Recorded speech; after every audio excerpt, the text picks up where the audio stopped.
Welcome to Obsidian God Legacy, episode 13. That might be episode 14, but isn't episode 12.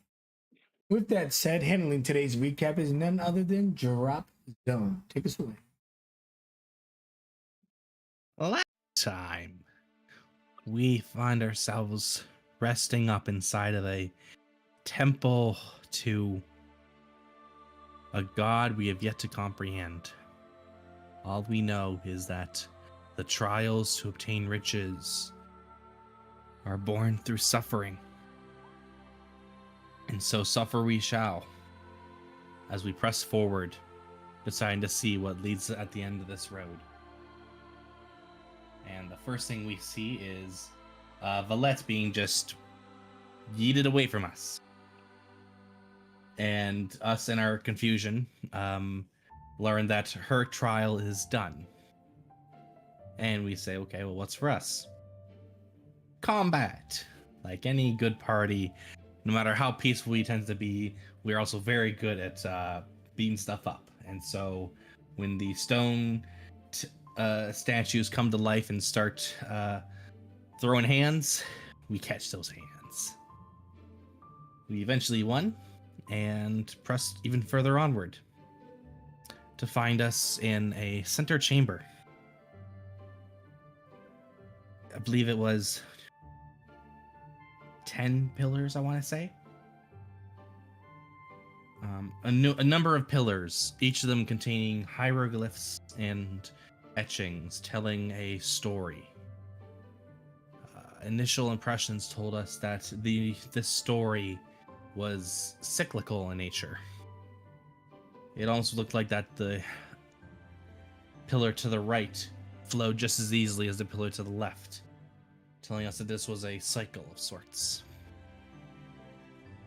The story began to be told through the offering of blood. Kaishin was the first to make the offering and continued to do so until he ran low. And the burden was then shared among the other party members. The story told of a group who worshipped a god, but fell out of favor, eventually taking on the wrath of Dagobah, sinking them to the seas, where they continue to atone, only for them to raise this sliver of Dagobah from his slumber once more to cause destruction once again. And with the destruction that Dagobah caused, the cycle would begin anew for another group of zealots to find, praise, displease, and reawaken. Luckily for us, we figured out the truth of the story before the cycle was completed.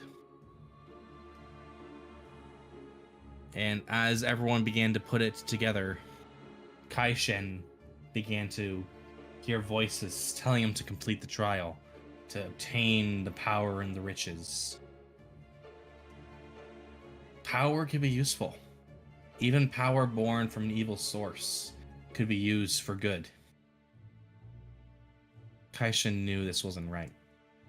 Not just the source of the power, but the possible true nature of it.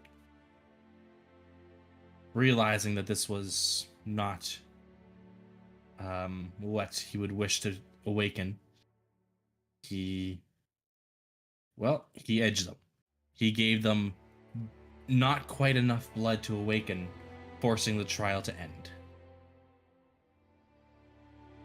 Which meant that everything reset, and they began to walk away. Unsure of what that meant for those on the other side, fearing possibly that they would have to fight out the way through the zealots, they were proven wrong. This was more than just the story of Dagobah's release, but a trial. Dagobah was no longer sealed away there, but the memory of him was, and used as a trial to see who was worthy. and we were. We got the full story from the holder of the trial, this monkey statue. We learned the truth, and he offered us a choice. Offer our blood once more, our life force permanently sacrificed to the altar in exchange for the infinite riches. Everyone thought about it for about 1 second before immediately walking away, being completely done with all of the blood offering. But Kai Shen knew the pragmatics of it, and thinking things through a little bit longer,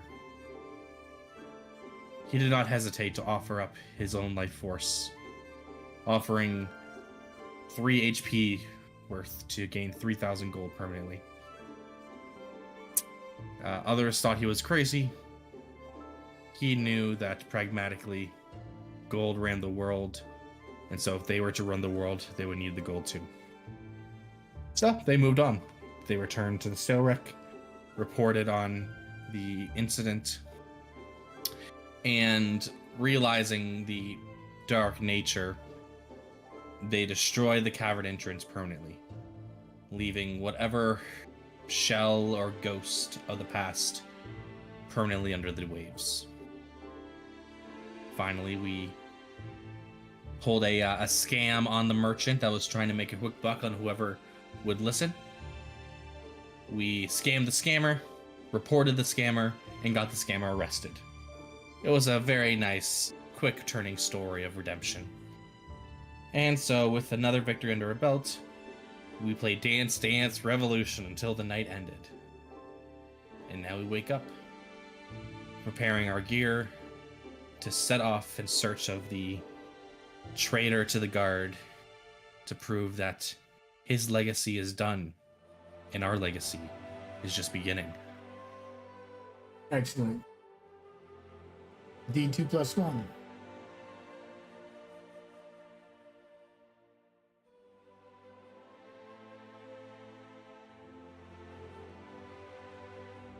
Maximum inspiration, you certainly earned it. Let's move you back to the Phantom Dance. Cheshire Axe, take 1 in spell. I'm a V1 over. Nope, thank you. Ooh, that leaves me with 2 now.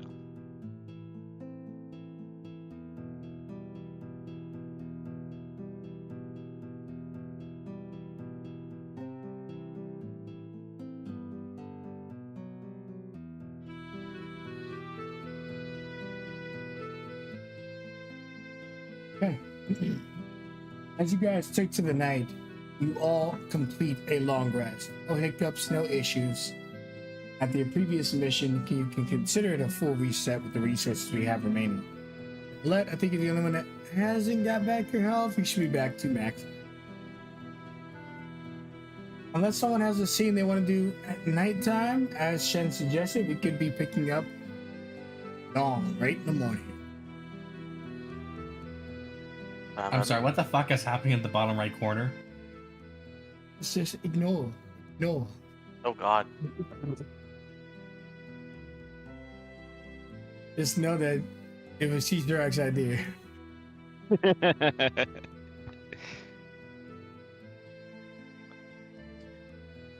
And he'll never be the same. I will have one scene with Tram. Morning or night? Nighttime. Sure. Towards the end of the night, after the performance and everything's beginning to wind down, Petra would come to Tram's door, give it a slight knock. Come in. It kind of opens, and the way she moves, she kind of swerves inside. I hope this evening was invigorating for you, Tram. It's been a while since I've done that, but yeah, I've missed some of those moments. She knows that's why she did that. I'm sure. Do you doubt her? I just don't think that's the entirety of the reason. Enlighten her then. Show the truth to her altruistic actions. I think you just wish to embarrass me a little. No. Tram is too dignified to be embarrassed. There's nothing to worry from Petra. Good to know. She wanted you to be happy. She feels that you have earned at least that. It was a nice moment not to think about other things, that is for sure. Do you need someone to voice these thoughts to tonight? No, I don't think so. I think I'm a little more focused on what we have ahead of us. I can't change things that have happened, and quite honestly, I don't even want to think about them right now. I just want to focus on those that have caused the pain and show them what it means. When you say those who focus on the pain, she looks downward and you kind of tell the conversation's heading in a different direction. Ever since my revelation, Petra has felt she has needed to talk with you. Why is that? Why me? Because like her, she will get things done when it is necessary. And in this instance, she wanted to request of you that if her blood is ever used against her to hurt the people she cares about, she wants you to be sure she doesn't do it again.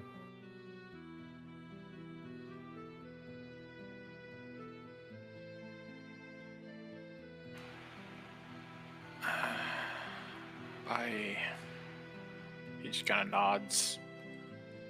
I understand. And I will do everything in my power. It's tragic irony.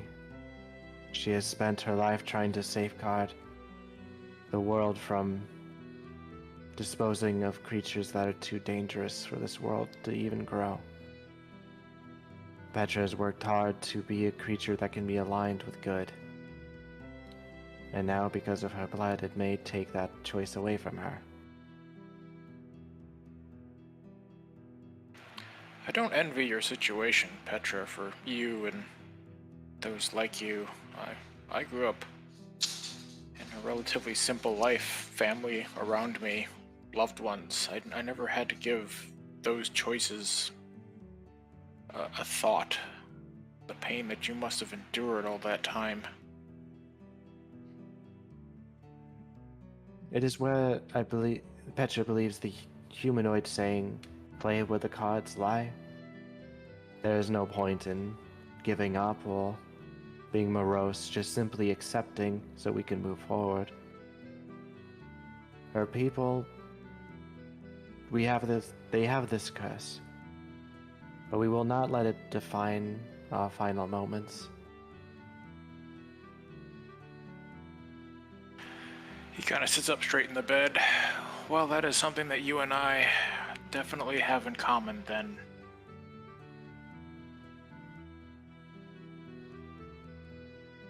Thank you, Tram. And again, if he ever needs anything or speak to anyone, Petra is more than happy to hear from her little orphans these days. Same to you, Petra. If you ever needed a chance to just talk, I can listen. Nothing tonight, other than what she will share with everyone in the morning. You are a great man, Tram. Petra is happy to have met you. He doesn't acknowledge that. He just kind of looks at you and smiles a little and nods. And she would slither out, and the tail would kind of lean in, grasp the handle a few times, get it right, and then close it. You're getting better at that.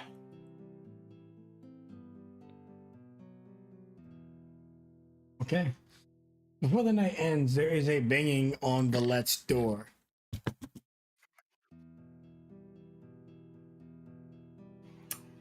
Valette sits up straight in bed, having one of those moments where you kind of don't really remember where you are or, who you are for a moment.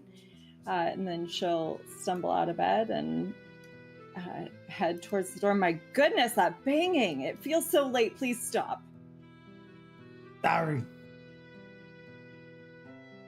What can I do for you? It's me, Lizzo. You remember me, right? Yes, the lizard creature, yes. Mind if I come in for a second? May I ask why? It's the secret that I think that you'll understand. Don't worry, not hitting on you this time. She sighs and steps back. In this chair over here. Oh, that's nice. He looks at you and goes, "Are the rumors true?" She shuts the door and just stands in the corner still. Rumors? Yeah, about what you are. I'm not sure what you mean. This feeling about you. I think he comes closer and he opens his mouth. You can see a set of eyes in his mouth. I think we're the same. She startles back a little bit as she notices the eyes. Well, that is unsettling. Do I have? She opens her mouth really wide. Do I have eyes in my mouth? Is that what we share? No, luckily, not in Adam's apple either.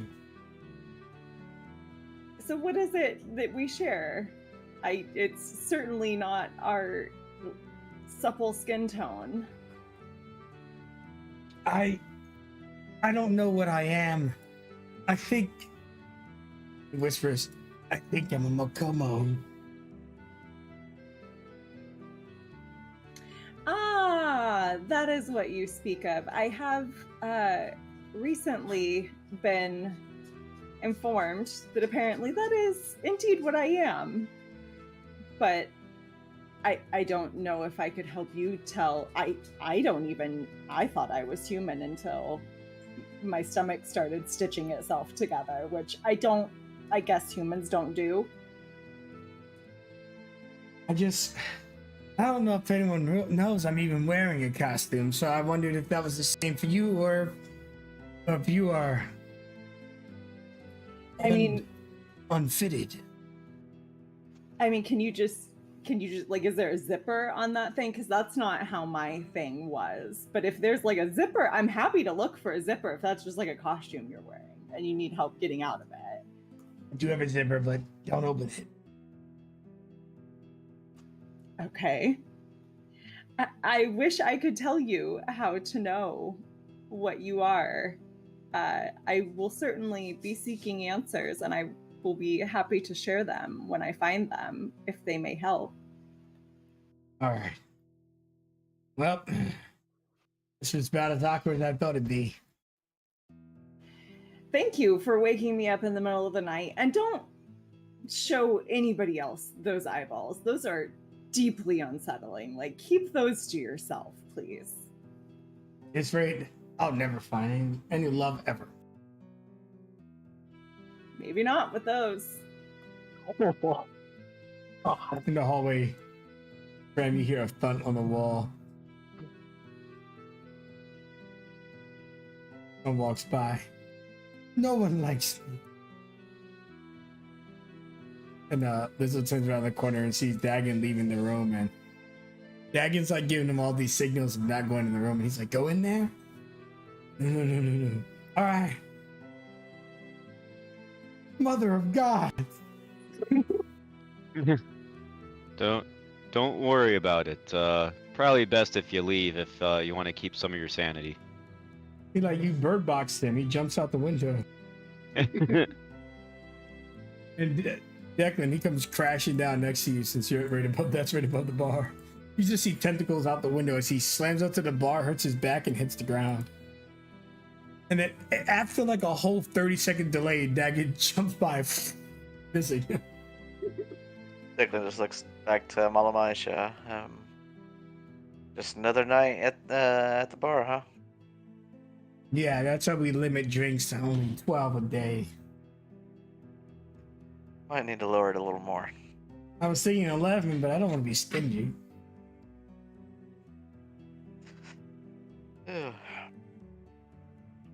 So how long have you been here? Malamasha goes, I've been a part of the Obsidian Guard for about 5 years now, maybe 6. But a part of the sales rack for only about 2.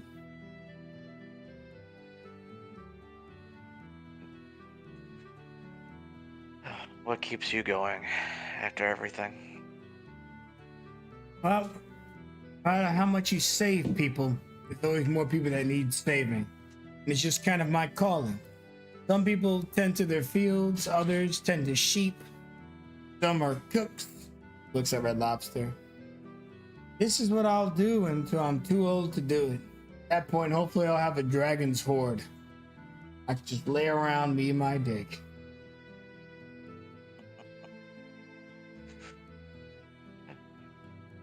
Well, hopefully I'll find meaning in all this and find a reason to keep going myself. Don't worry, Declan. A pretty boy like you, little magic, nice ears, great mother, strong sex life. You're gonna be all right. Who said anything about my sex life? She blushes. So you've heard. Heard what exactly? That I'm deeply in love with Valette. I need to hear anything to find that one out. What gave it away? She turns around and just like stands facing the wall. Well, your strong demeanor all of a sudden vanishes the moment you're even within 10 feet of her. The stuttering, the nonstop longing gazes. Doesn't take a rocket scientist to figure it out. She looks down at this lobster on the plate. She grabs it and Red's like, "Hey, that's my son!" And he takes it back. And she's like, her body starts shaking and she goes, I don't stutter when I talk about her. I'm Malamasha, the strongest gunslinger in all the land. Muscle wise. God damn, can that girl use a gun?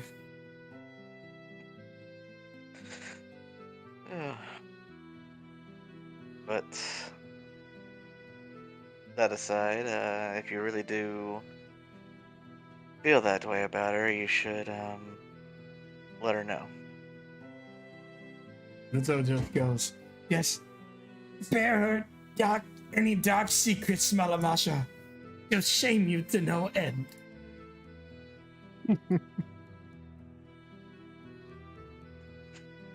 Just take it from me that you never know where your life's gonna take you, and those you hold dear today, there may come a time where you may not see them tomorrow.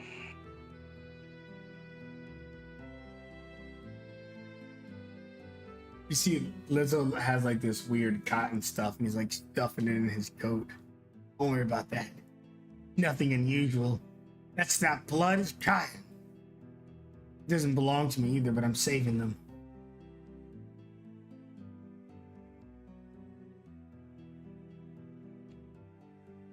Not even gonna respond to that one. Malamasha looks at you and goes, you got a long day tomorrow, Declan. Let me serve you one more before you shut eye. Sounds good. She gives you a shot, a little bit of hillfire. That ought to go down as hard as the fireballs as you got. And he'll done it, probably have like another 30-minute conversation with Malamisha and find himself upstairs along with the others. Sure. Is anyone else doing something besides Shizrak? Because I know he's doing a lot, but that's going to be off script.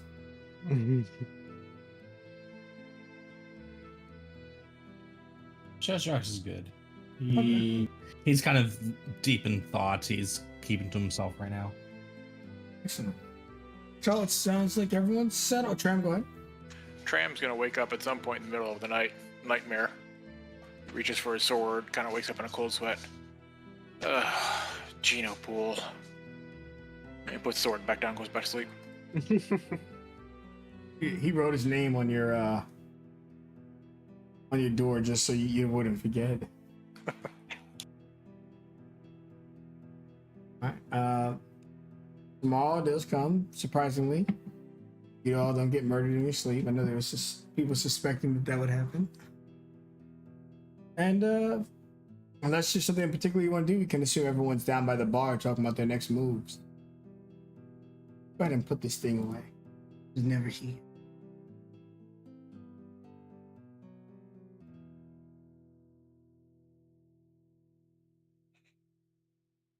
And in the morning, everyone would just kind of see a thing of grapes and just floating next to Declan as one by one they just start floating into his mouth.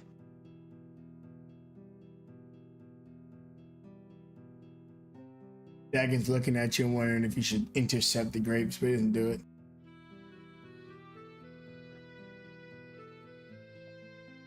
Lizzo's dancing. He's exploring new avenues in life. Anywhere to find acceptance.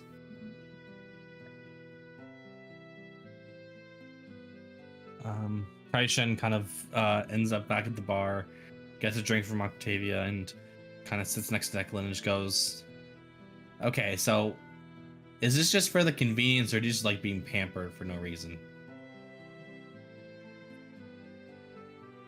I mean,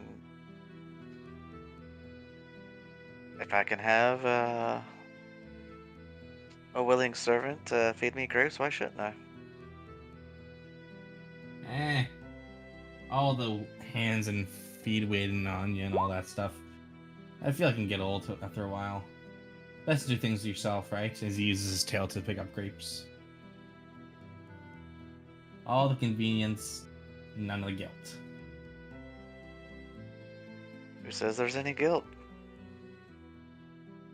People with consciences mostly, but I'm sure it's fine. As much as I love the company, I mean, he kind of pats this hidden figure. I mean, it's just made of magic. I got it. As soon as... So yeah, no other friends, eh? Oh, I see how it is. Oh, so you're saying we're not friends? How hurtful. I mean, I was pretty much alone for a good year or two. Kind of start. You see him count on his hands and his toes. 7 months, I think, before I found Chesirax. I was lonely for a little bit.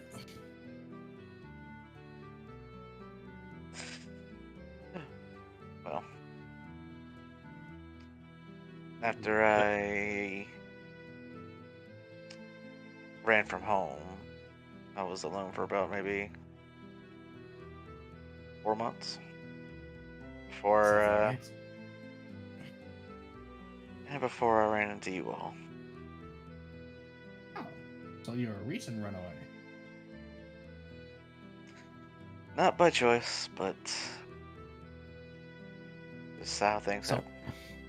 So did you run away to find your mom, or is that just a unfortunate circumstance that made you want to leave more? Always wanted to learn what happened to her, but I didn't want to leave my father behind. But this changed, and I can no longer stay. Gotcha. Well, good news is you did find her, and Now we're on the way to helping her too. Maybe. Eventually. That's the hope.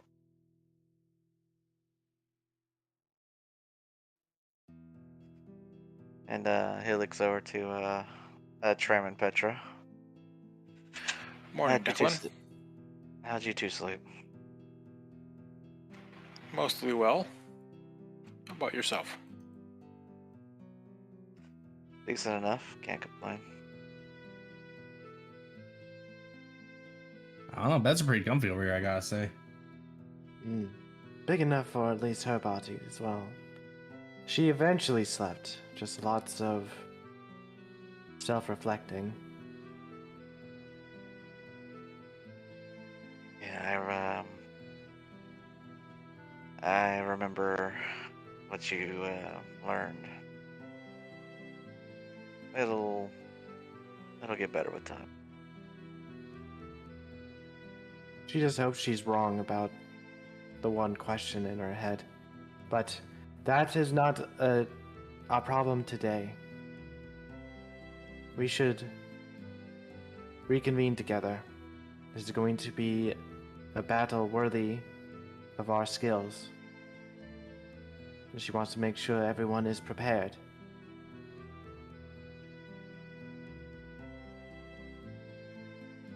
You'll see Chester X spin around, his like hair wilder than normal and everything. Well, I guess I'll be able to keep you all on your feet and protecting the others out there. So I'm ready. At least I'll she just see him left you kind in of walking up. shape. He's like, about that, I might be down a healing slot or two. As you like see some like bark mark, like exposed bark along his hide. Buddy, I'm not against you having fun and all, believe me. But if we're gonna go off into a life-threatening situation, can you at least not choose literally the most dangerous lay of the land? I just go wherever the wind takes me. You know that. To be fair to him, Kaishin, it's more so the lay of the land chose him.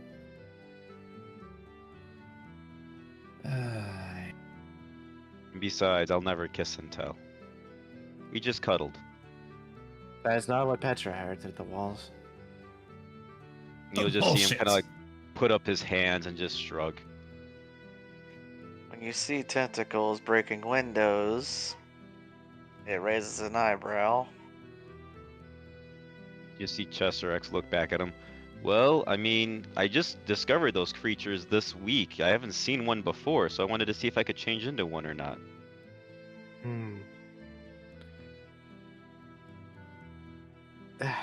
Back Kaishin, to... you see growing concern over Kaishin's face as he's like, who the hell is this person I've known for all these years?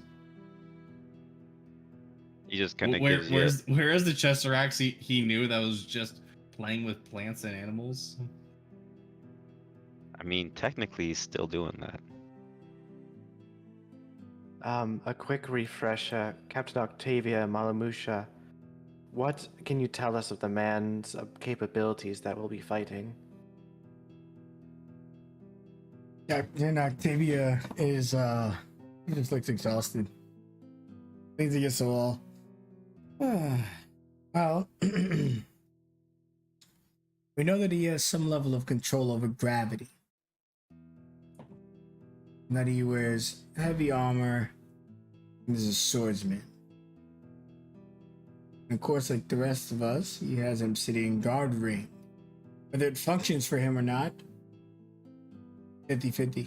Eventually, they'll no longer work once you've abandoned the guard, but it's not instantaneous. At least not until they're awakened. They don't have any true power of sentience. Awaken? Yes, sort of like that thing you wear. The remnant, a living suit of armor. The rings we use can awaken. Every single ring has the potential. They're all dormant sleepers until they can find someone worthy. So a great deal of tax requires a great deal of strength on its user's part. His ring should not be awakened, but his ability to manipulate the force around you and cut you to pieces will certainly still be active.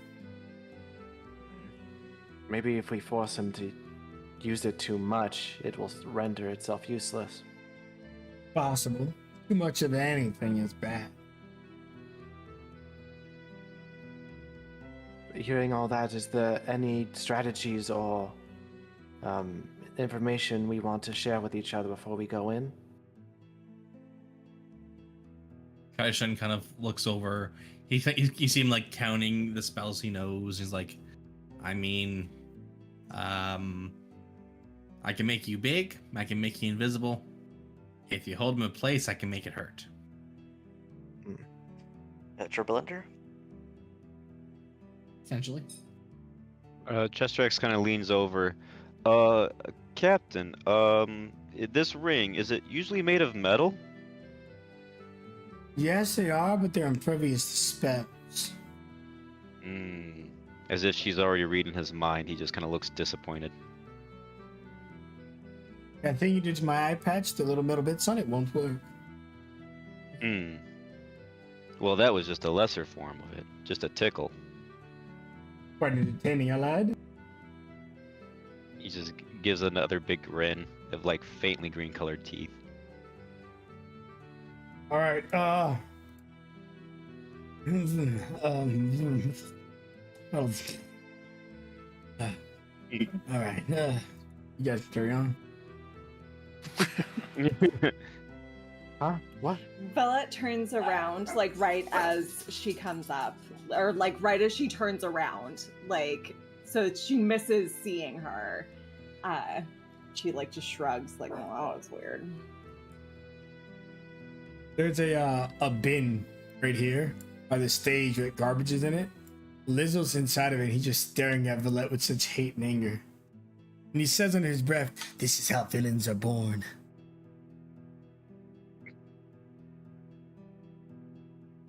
But no one does. Lizzo, is that you in the trash? Yes, because I'm garbage. Her tail will go inside and pull him out of it. No such thing. Do not say such bad things about yourself. He looks at you and starts crying. She Why are would put you- him into a motherly kind of hug and just pat the top of his head. Chester X will just kind of kneel down from the stage. Why are you crying like that? Are you okay? Are you injured? Does he like hold up his hands to heal? I don't even know who I am anymore. That's quite all right, Lizzo. There are many times in many people's lives where they question who they are. Yeah, be who you want. Then there's a monster in the toilet, the one place where a guy can take a shit in peace. There's a monster in the Does toilet? what?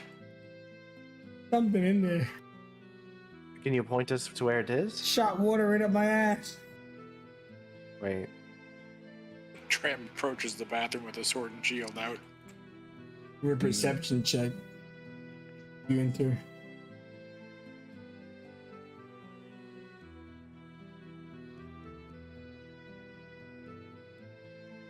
Yeah, there's definitely something stewing in the bottom.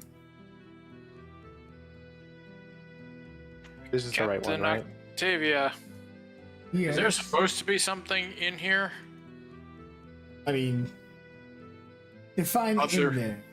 Other than people and the things that those people might do in a bathroom? No, is there a problem? There seems to be something in the bottom of one of these. Trent, get behind me. This could get dangerous. Thank you, Dagon. I've got it under control. Octavia gets closer, but she's confident that if it's a little monster, she can slay it. Hello? Is there something alive down there? Where are you? I don't even see you, Cloudy. Right up here. Oh, not that bathroom. Not that one? No. But where all the action happens. So Trent. Oh, that one. So the two of you walk in there, and together you can see something bubbling, and its head pops out. Oh, Oh, seriously? If there's a lid to any of these seats, he's gonna try and just close it on him and walk out. Wait, it's me, your friend. It is I. Graham, don't be rude. And he closed the door. Alright, Petra pulls the lid back off of his head. Alright, you have unfortunately gone through the humanoid's waste deposit box. That explains the strange material being forced into my oceans. I swam in here to investigate, and I've seen cotton drops slam onto my face. It could not be normal. Preparing to bring the dragon turtle next. Mr. Gino Poole, you are unfortunately now inside of a very top secret facility. So unless you want to deal with the captain, you should probably go back to your dragon turtle. If that what you say is true, then I should probably go back to my dragon turtle. Quite indubitably. And I just want something to say something. He pulls out a big phone and he says to you, "You remembered my name. No one's ever done that before." Petra remembers every name. And he dives. And some Danger of the, sense. so yeah, they have to say dex save, but sure you move fast enough so you get clear this time. But there's a splash of just doo-doo everywhere. And Petra is not cleaning that up. And she sees Dagon. Wow, really dropped the ball on that one. He looks around. He's like, "Are you sure?" When he turns around, he's doodle over. And Petra just returns next to Declan and just lets out one of those, like, tired mom kind of sighs, like, Busy morning. so many grown men act like children.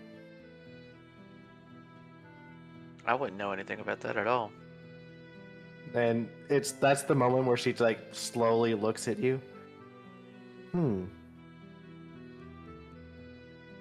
What? I'm the most mature, intelligent young man you know. Don't finish that sentence, Declan.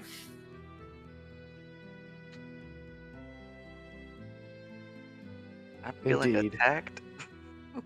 Truly a I mean- stalwart citizen, as Petra leans forward and just kind of gently pinches both of his cheeks.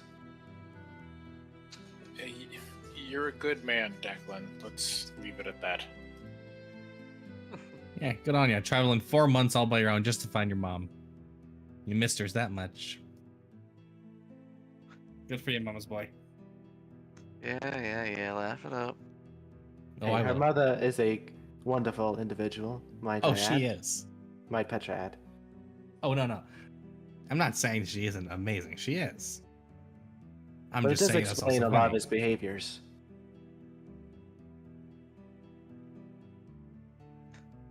Are we done psychoanalyzing me, or are we gonna get on with this? Tempting. As fun as it is always teasing Declan, sure. It is time we face the traitor.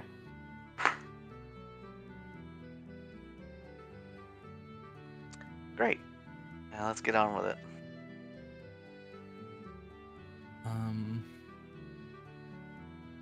As they're walking to the door, Chester will just look over at Valette. How was your night? Get enough rest? Not as much as I would have liked to. That little lizard man came barging into my room. Oh, you don't have to go into details for me. I don't need an explanation. Okay. He just gives you a smile and a wink. She just starts walking forward. Kaishen goes to Octavia as everyone's getting ready to leave, and just, Octavia, just remind me, this guy, people's lives are worse off because of what he did, right? People are hurt and dead, right? As the story usually goes, fortunately, yes. Okay. It's just, I don't know. I get betraying a group can be bad, but I guess I just didn't want to be a hypocrite is all. Well, if he can be saved, I'm not beyond redemption. Either is he. Hey, yeah. Hopefully, redemption is still a thing. In the meantime, we'll be mounting our defenses for the Sahuagin invasions that constantly threaten the cells. Good luck on your endeavors. I wish we could send more forces, but we cannot afford to lose any people here. Hey. You got this place. You got home to protect. And we got ourselves to prove. We got this. He nods and smiles. Good luck. Yeah. Malamathi. Shouts it to Ray. He just says, "Make sure there's meat ready when we get back." Ray laughter. Malamathi goes, to impede on your movement. How could I? He jumps out of the way and she's like sweating bullets. Violet just gives her like a little half bow. He looks like she's about to faint, but Lizzo grabs her. Don't. This is how she gets you with her poison. Violet just shrugs and keeps moving. Kaishin uses minor illusion to make it look like Villet's glittering, just to make her look extra pretty to Malamasha.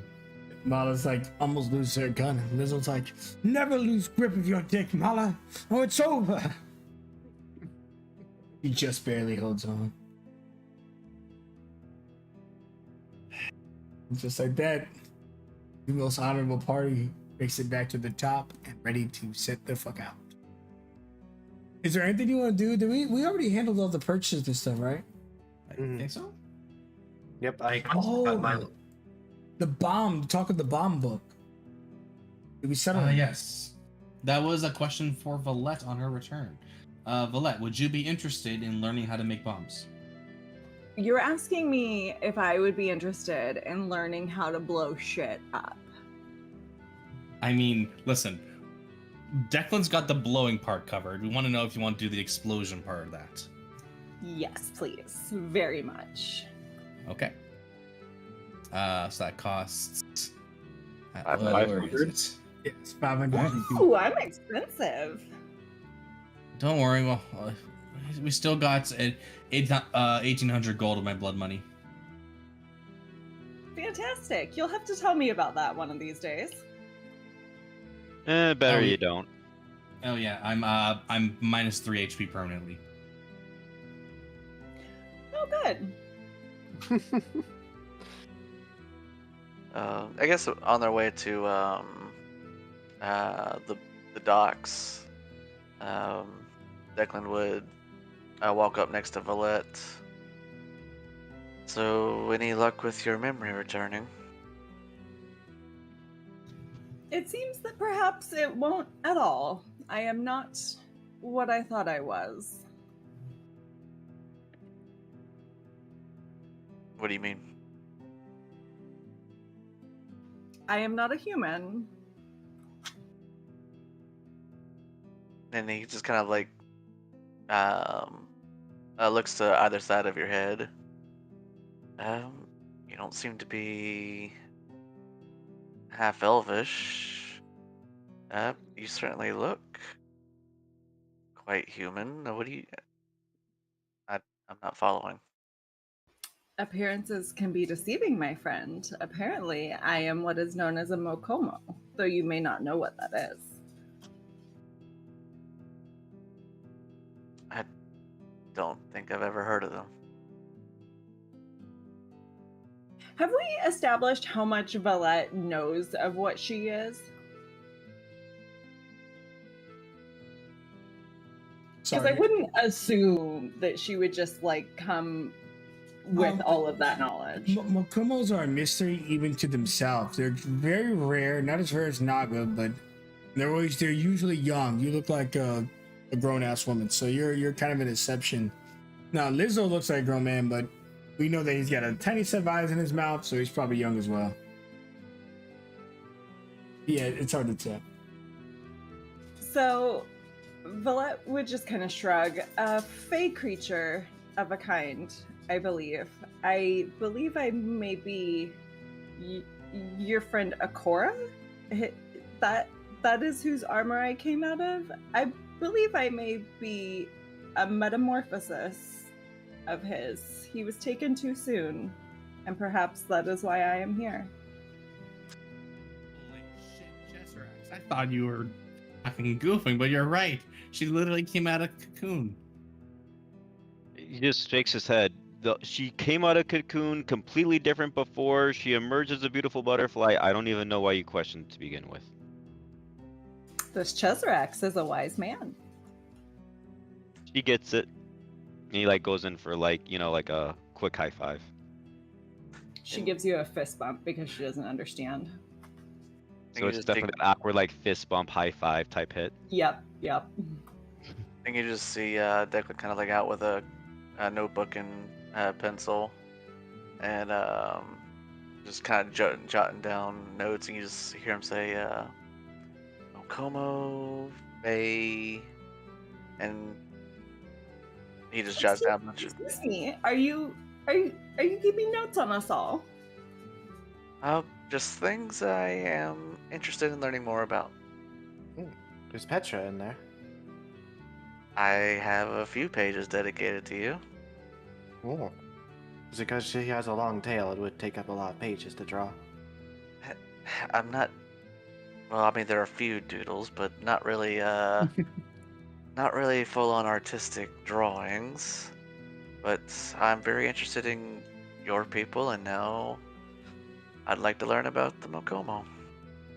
Bestrix just kind of claps you on the shoulder and kind of gives you another smile. Declan, you think about things too much. Knowledge is to be experienced, to be learned through going through it yourself. None of this writing down and thinking and pondering. That's just all imaginary in your head. It could be anything in there. You have to look at reality. Well, I agree to you to a point. How do you teach future generations, the things that you've learned and things you wish to pass on?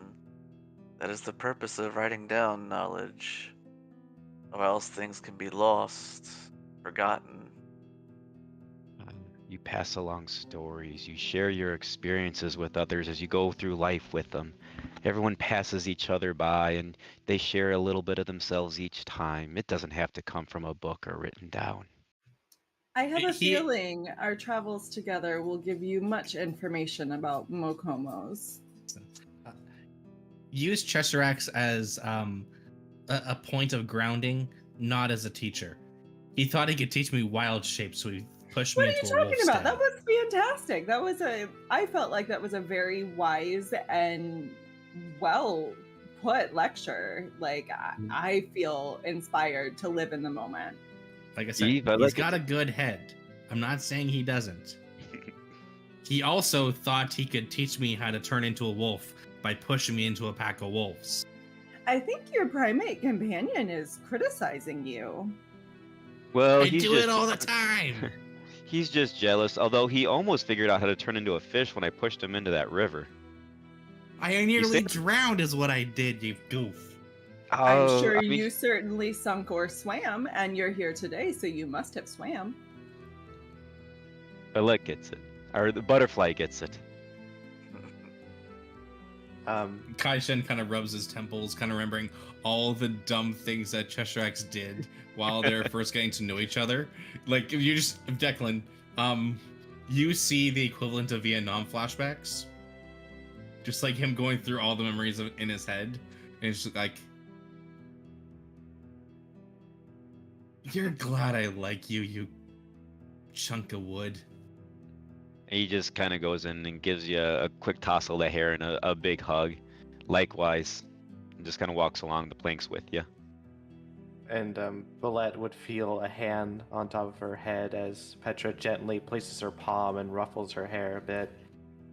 And no matter what form Valette takes, Petra will be there to look after her, like her own newborn child.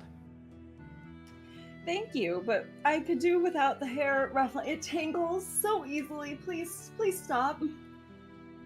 She gives you a light chin, like budge, like a mother would do with their fussy child, and just flex with one arm. Petra can be both careful and strong. I believe that to be true. Let us go deal with the traitor. By the way, does anyone care to enlighten me on what it is we do today? We're gonna find a guy that betrayed the guard and killed people, and chances are we're gonna have to kill him. If Yes, he That cannot seems be a reasoned worthy. with. Death seems a worthy fate for him if he murdered ours. Yeah, he leaked information about the guard to enemies, and he also killed people on the boat as he left. So it is decided, death. What? Kaishen So- Kaishen bites his lip. There's No always one the argues possibility. with her, so. There's always the possibility of turning over a new Oh. leaf. Kaishen has trouble fighting the decision, but seems conflicted. Petra believes he should face his fate with honor if he is given the choice. No redemption? That would be up to him. Yes, whether we shoot him in the front or in the back. Whether he is Um, honorable and faces his fate or is dishonorable and tries to run from us. It is all very straightforward. A lot Cheshire of just kind of shakes his head. It's hardly ever as straightforward as it seems. My guns would disagree. While you guys are talking, you can see Captain Keys seems to intercept Tram. Sir, Captain, can I help you? yes, it seems that you managed to pull out one of our ranks and handed him over to the authorities. Ah, him. Yes. Well, I applaud you, sir. I do not enjoy underhanded businesses here in our black market. This place may be by all accounts illegal, but it is for the greater good of the world, not to the detriment of it. So, I went through going through his reserves, and I've discovered a few things. Petty things, but things that I believe should be yours instead of tossed into the sea or sold elsewhere. Are you sure these aren't items that should be returned to the authority? No, we've already checked these. He seems to have been making these himself. They're common wear. Rare enough that you don't see them everywhere. Still common. Here, he pulls out a ring and it got 5 keys on it. You never know when they'll be useful to you. Use them until they're gone, suppose. It's quite interesting, but could come in handy. Thank you. Worst case, take it from one merchant master to another. Each of the keys themselves are worth between 50 to 75 gold pieces, should you decide it's better to profit from them. But in any case, take this as my thank you. Oh, no thanks are necessary. I was simply doing my duty. Job well done, you'll be rewarded, not expected. Good luck, wherever you must travel next. Tram nods and pockets the keys and heads to the boat. How many did you say there were? A set of 5 on a ring, Okay. and they were between 50 to 75 GP if you decide to sell them, each one individually. Actually, I'm just kind of playing with the key ring as I'm walking out to the animated boat. And I imagine, I know they were all RP, and you're probably in canon, probably the first one there. You're probably like getting it untied and stuff as the rest of the crew walk Yeah. up. All right, you guys are all catch up to Tram. He's got a nice, large, dangly set of keys, and he's undoing the boat. thinking of becoming the jailer next. Not quite what I had in mind. Apparently this was a leftover reward for the business with that unruly merchant.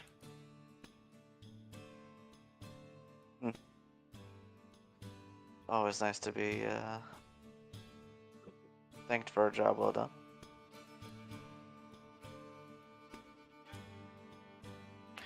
certainly won't disagree, but I'm also not seeking the glory of it. Excuse me, pardon me, as Chestrex gets back on the boat with his big jar of dirt and now like a little mini moss cape he pulled earlier. Petra forms this little like snake body bed for you to lay down and feel very secure in. It'll be okay. It is Petra. She'll make sure you don't lose your way. He'll just kind of lay on it and kind of sprawled out. Oh, thanks. As much as we tried, I'll never get used to this type of surrounding. Petra, it's growing on Petra. If anything, she just has in the back of her mind that she may have upset a very, very aggressive shark. He'll like... Go ahead. How have you traveled around up to this point, Jester Rex? I mean, it's not like there isn't many options to travel from continent to continent other than sea travel. I stayed on the main continent mainly my grove. I've never really seen, and he just kind of gestures wildly around, this much water ever in my life, and he'll like just kind of squint at you, especially this kind. It's salty. It's not like the plants I'm used to. It's not the water I'm used to growing with. This water, it kills. Very special plants, very special creatures have to live in this. He like faintly looks over the side of it. I mean, there are, she would guide him to look over the edge into the water. There are plants that grow. They just take a different shape. Maybe not so much special, just different, Cheshirax. It's just nature, but the salty kind. It's a very salty version of nature, and I'm not hateful of it or anything. Just not the kind of nature I'm used to. Not the kind that I thrive in. Maybe there are sea dryads. You just see like his jaw kind of drop a little bit. He's like, the thought never occurred to me. And he just kind of sits there and pondering, like, long seaweed hair. Would it be driftwood, or would it be all willily like these other plants? And you just see him start to get lost in his thoughts of thinking of what a sea dryad would look like. And maybe those will actually be female. He just laughs again and everything. I don't know. They might sooner rip your face off than, well, maybe not. You can be charming at times, I guess. Are feminine dryad known to be more aggressive than males? He just kind of thinks for a second. I don't really talk about other dryads too much, or children of the forest, really. It's just, well, everyone's got their own unique personalities, I guess. But he just kind of looks over at Declan. But I don't know if there are many that would enjoy the book smarty types. Yeah, I'm more than just intelligent, okay? He just smirks. I mean, I'm sure the ears are pretty cute. That might get you far. Oh, don't forget the tail. Then he just kind of whips it back and forth. Oh yeah, maybe you might have a chance out there, but good luck. Never needed it.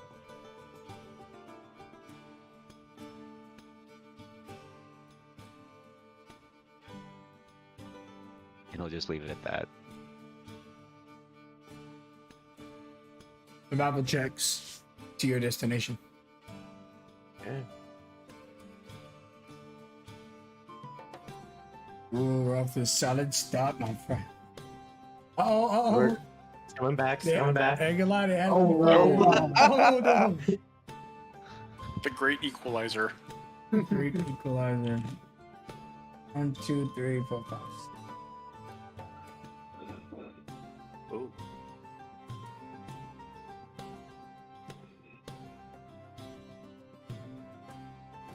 That was in time.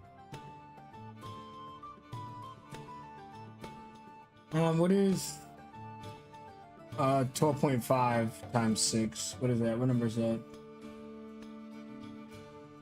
2.5? Definitely less than 80 or more than 80, whatever you want it to be. Whatever we want it to be is what it is. Hold on, do I have a Yeah. Nobody 75, check the yeah. math. We did an average of 13.3. Okay, there you go. You guys beat 75. Ooh. Yeah, if the average beats 12.5, then yeah, you would. That's two ways to tie this up. You guys make it there without getting a random encounter, which brings me to my next question. Would you like to arrive there under the guise of night or during the daylight? Ooh, guys of night. I think it'd be better to do it during the day, but that's just me. That's what votes are for. So we got one for day, one for night. Why don't you guys voice your opinion in chat? Think the majority and we'll ride.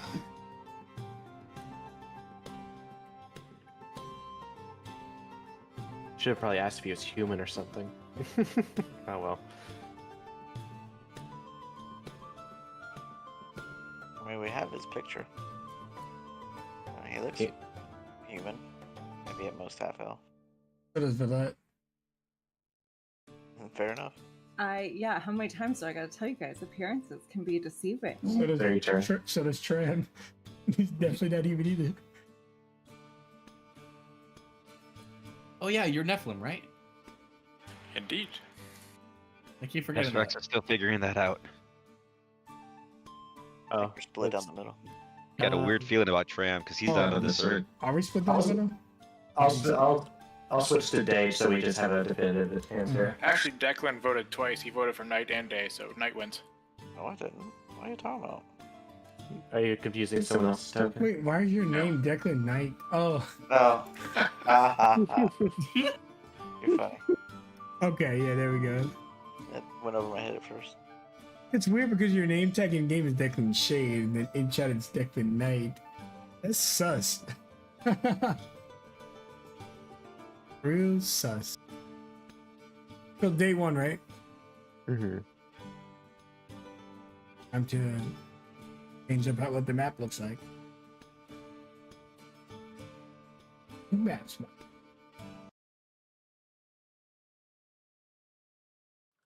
I'll say as we go on the trip, we see, I'm gonna guess maybe it was like a pack of sharks, and Kai Shen just like cleverly puts a little bit of blood on like a fish ration and just yeets it into the water, and they start going after that so we can quickly sail on by them. You know, I could have just asked him to leave. Yeah, but this way I also give them food. Fair enough. Okay, stealth. Here we go. Do we have Cheshrax, do you have passive trace prepared? Take a look. I was gonna ask if we have enough time to prepare, like to know we're coming up on the land to cast it.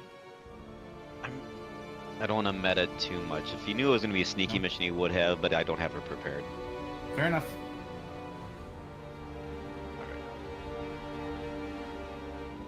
One thing to note, Tram, take your left. The rest of you could take advantage. Roll one more time, take your highest. Plug your highest in chat.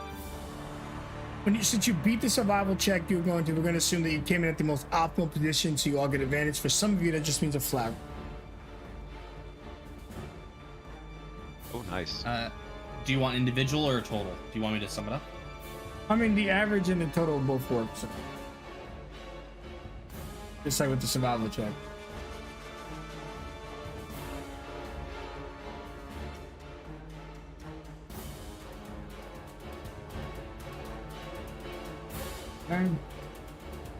Yeah, 16 average versus the passive perception of the enemy.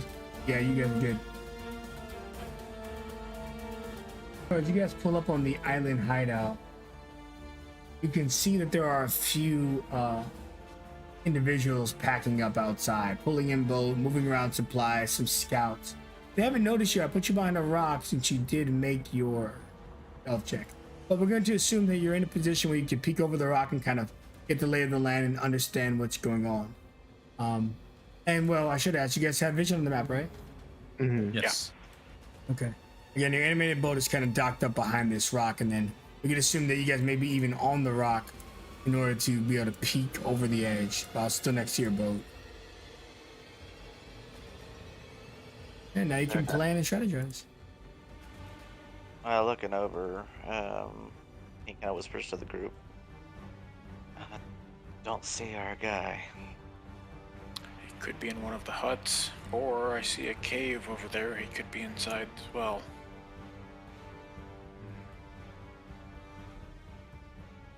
Are we assuming all these people are hostile? Do I? I don't have history. Make sure. They're hiding out on an island. I'm assuming they're only going to be expecting who they expect. We don't have a reason to be here. Well, I guess I'll ask it. Do I recognize any of the iconography on their armor, like the unique?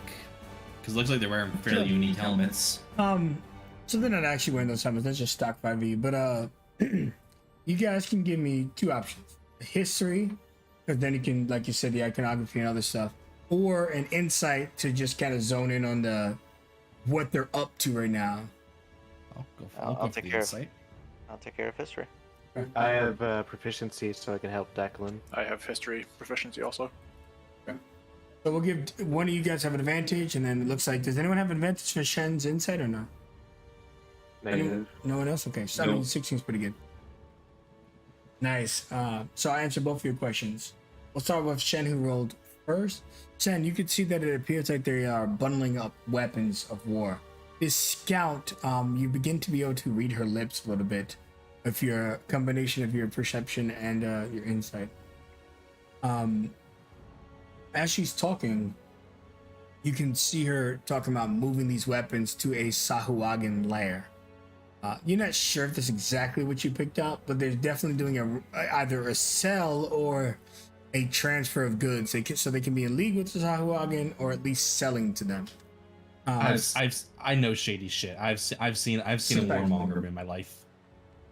And Declan, with your history, you could tell that these guys absolutely are a faction that are wearing the brand of Deagabal. But it's harder to tell because they just have a single kind of almost raindrop symbol on their cloak that is easy to miss. But you kind of pick it up with all your studies and stuff. Now, it's a lesser faction. It's a faction that believes in Deagabal, but also don't care to see him back in the world. They think he had his chance, and now it's their job to replace him. Still bad. They just think they're the second coming of Christ and not the first. Yeah, these are warmongers. They're shipping up weapons, getting ready to support the fight. So I can light up the buildings that they're storing these things in, and torch any people who could stand in our way. Bit of a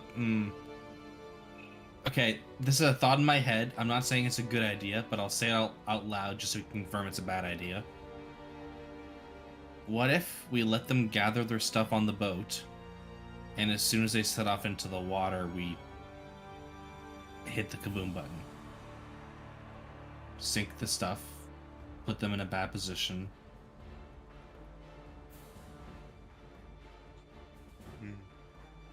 Not a I'll be bad honest. idea. Their fates are going to be a cruel one if we do that. I won't lie. They're going to be stuck on a boat that's up in flames. But if we want, okay, here's my. You can see Kaishin's a little torn. There's that, but we don't know how useful these tools are. Maybe it's something we want to bring back to the guard.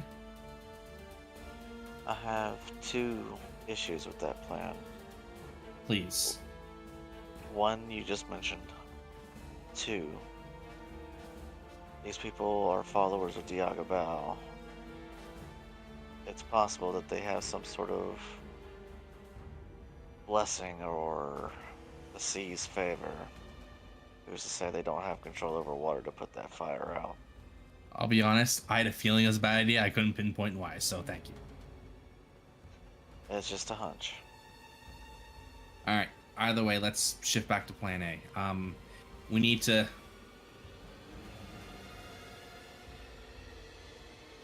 If we pop off, we're in the worst off position, Valette. So if we want to pop off, we're gonna want to reposition maybe. I mean, if you want to sneak around them or anything, I might Well- be able to kind of hide the area a little bit to make it easier. Well, they would know they'd be under attack. You do And not we would- think they would notice a sudden sleet storm? I mean, they might suspect something, they wouldn't see us. Petra recommends a distraction. Well, then a sleet Okay. storm would probably be it, wouldn't it? Not something on that scale, but minor deception. The seas are plagued with Saharagan, yes, but there are always tales of mermaids and sirens luring people to their doom. Petra could play the part of a mermaid. I can handle the distraction. If we have a way of bringing them to a single location, the sleet storm might be of use. They're a bit too spread out for now. I think I can handle the distraction part of this. I mean, again, if I just shoot one of them, I'm sure they will all come running. Or I'll alert everyone that we do not see. They may take cover behind their buildings. Here's my idea. Weaklings that run. My other idea. I can head off. I can reposition myself by the cave entrance. I make magical distraction noise.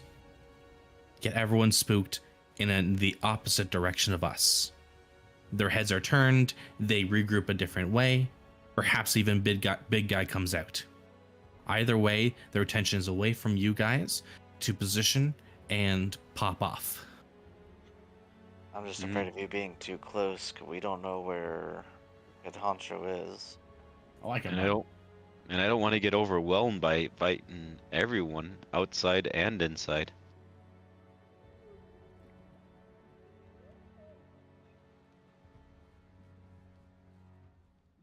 Just allow Petra to position wherever you need her to.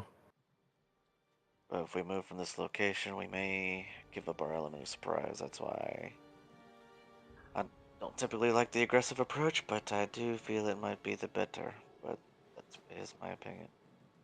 With her new mantle, can see that she can dive down into the water and use that at least as some cover. Who's the highest int? Is it Declan, right? The wizard? Oh, well, Oh, not no, wisdom is the highest intelligence, sure. No, int. Wisdom would probably be Chester X at 20. Right.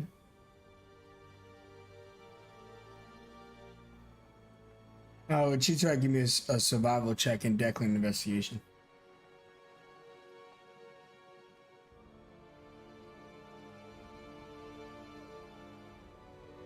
Okay. Well, you guys think that maybe it might be easier to, as kind of how Petra implied, there's not a lot of coverage, but you guys, if you think you can hold your breath for a while, swim from point to point, and then eventually wrap around the back of the island just to get closer. Maybe even take them by surprise if you want to take an offensive route. That terrifies Chester X. Oh yeah, Chester X. Declan's a smart one. He Yeah. probably put it to point, and you know it'll work, but you don't like it. Yeah, oh yeah, he'll bring it up and everything, but he's terrified of the thought of getting in the water. So kind of hearing Petra's idea, I suppose that could work. How's everyone's ability at holding their breath? I can hold my breath for a bit. What maybe instead? So, I don't want to leave Chester X in the water for too long. Or it'll be a few minutes. Or he can be one of the few that stays here and goes when he starts hearing things go south. I don't like us being separated. We can. Above board real quick. Chester X would be kind of a forest druid, but would he have been in the sea long enough to be able to become like a fish or a octopus or something?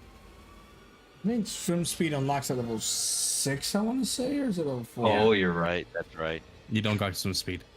Nope. Well, Declan will continue.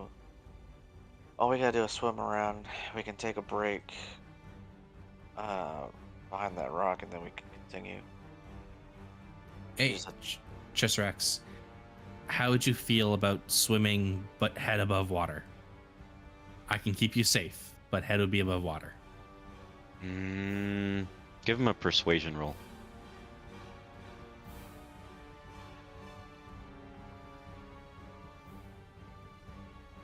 He trusts you quite a bit. You can do advantage.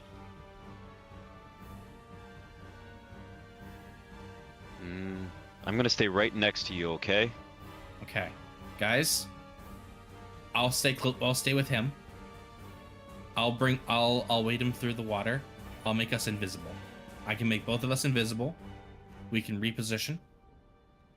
You guys can get through, get yourselves in position, and then we can pop off.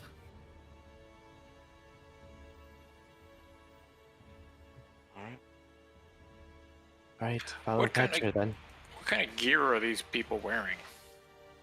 Oh, they're gearing up for war, so they seems like the scout is wearing like leather and stuff. Maybe your thief. The cultists are wearing robes. There's concerns that they may all be casters. Okay.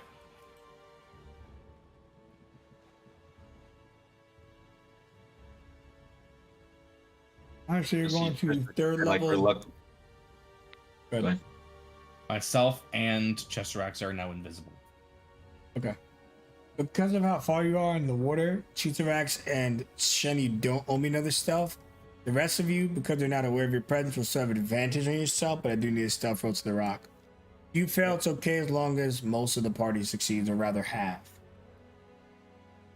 Did we agree on swimming?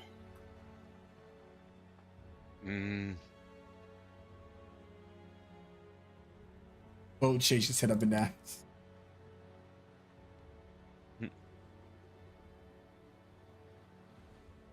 You just see Cheshire give like a reluctant like grunt. I don't think I agreed to swimming. Sorry, can you not swim? Guns and water do not mix. I shall stay with the boat. Just make sure you stay out of sight.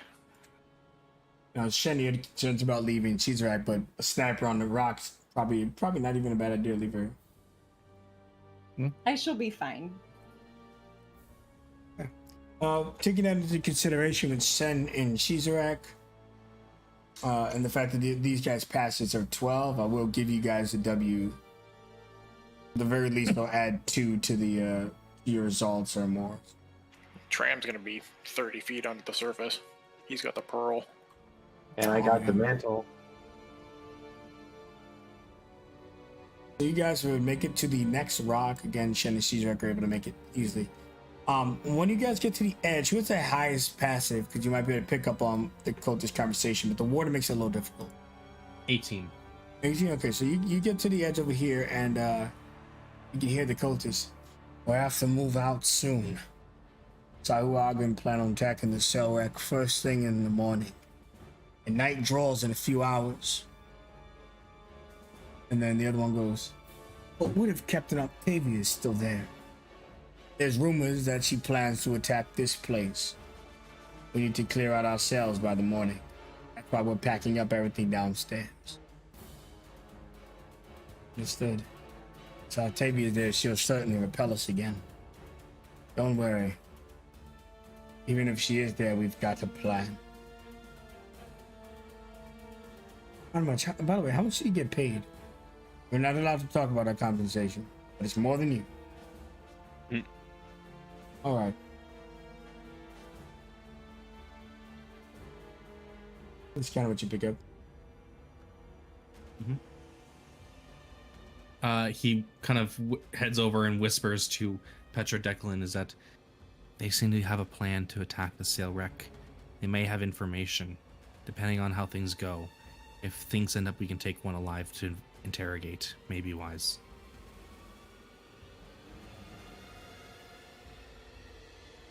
We could knock all of them out if we need. Let's continue as planned for now. I imagine before you all left, we would have established some kind of signal that you're going to give me when I should start shooting. So that's what she's going to be waiting for. Yeah, Probably definitely fighting or a lot of noises. One more stealth advantage over here. Okay. This time, hopefully, I do a little bit better. Okay. Won't be able to give you another. I won't be able to give you another freebie. Okay, there we go. Yeah, they're really good, actually. All right, yeah. So you guys can position yourself anywhere you want along this bend, even as far as these trees, without any further checks. If you want to go further than that without springing your attack, we're gonna have to consider at least one more check. I think. Well, guys, that's too far. No, is it? The trees. Oh, are fine. there. Yeah, just Okay, not to the trees, building. okay. Yeah. Okay. I think what Aishen is gonna do is he is gonna slowly, using his invisibility, wander up to peer inside this first hut. You see about 3 merfolk tied up and thrown on the ground. They're clearly alive, but they're bound, their eyes and mouth covered. Okay. Comes back to the group and just indicates, whispers to Petra and Declan, hostages inside the camp. We either have to pull them out or we avoid lighting the houses up on fire. We gotta save them. I can get in, but it's a question of if I can get out with them before I'm noticed. We will need to make sure none of these people manage to get inside the cave to alert the rest of them.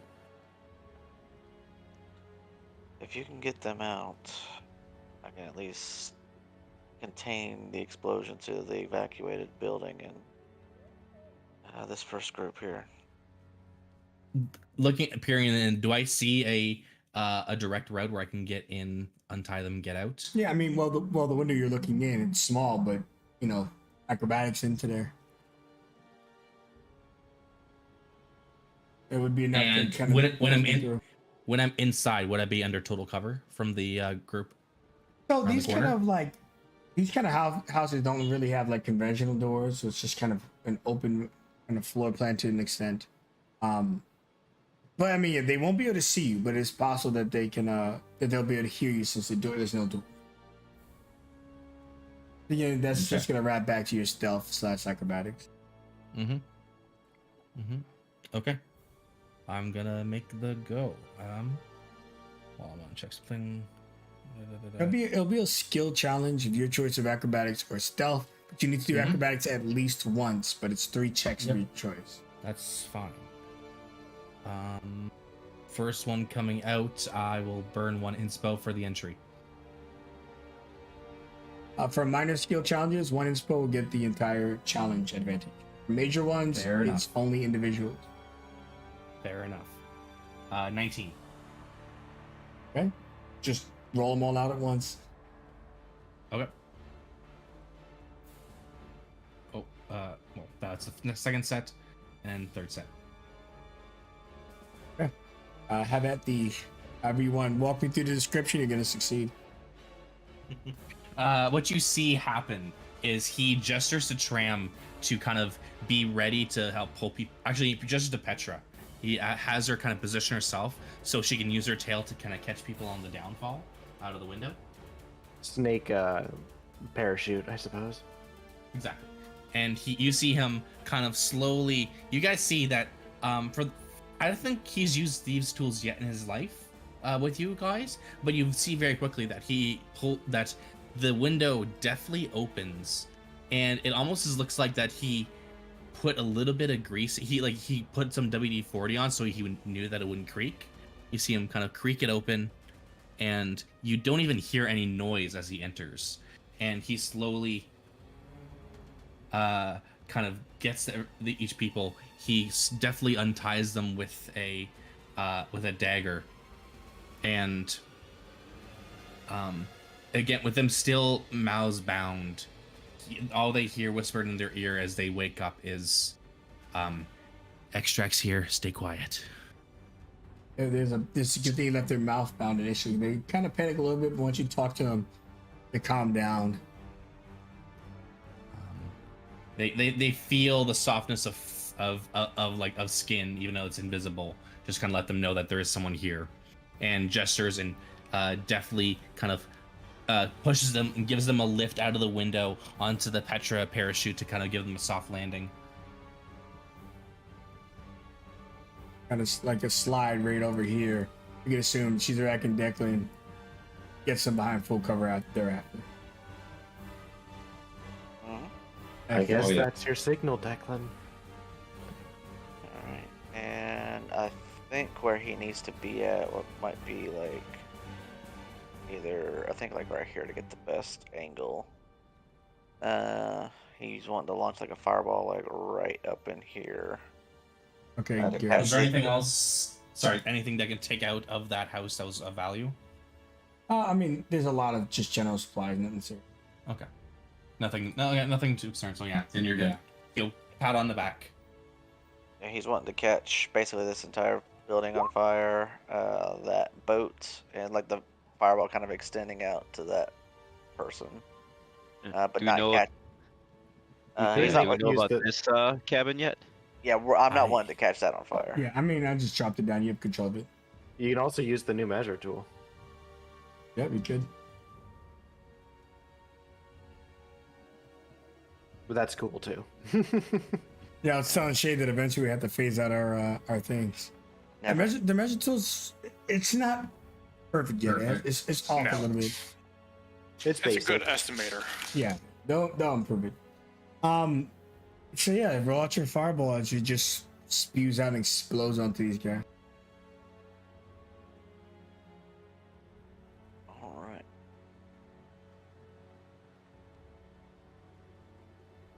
Ooh. Meaty.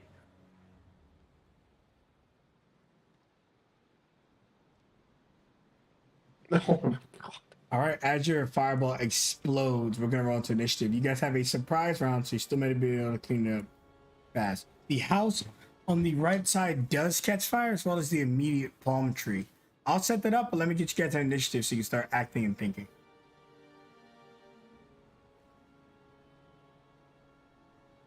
And then, yes, overlaps over there.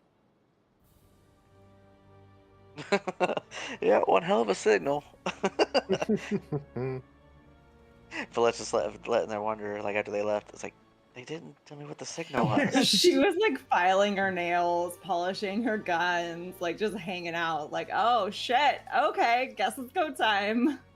Boo! Oh, okay, there it is. Subtle. Oh. Light the streets? Sure, that sounds appropriate. All right, Jen, you're up. Okay.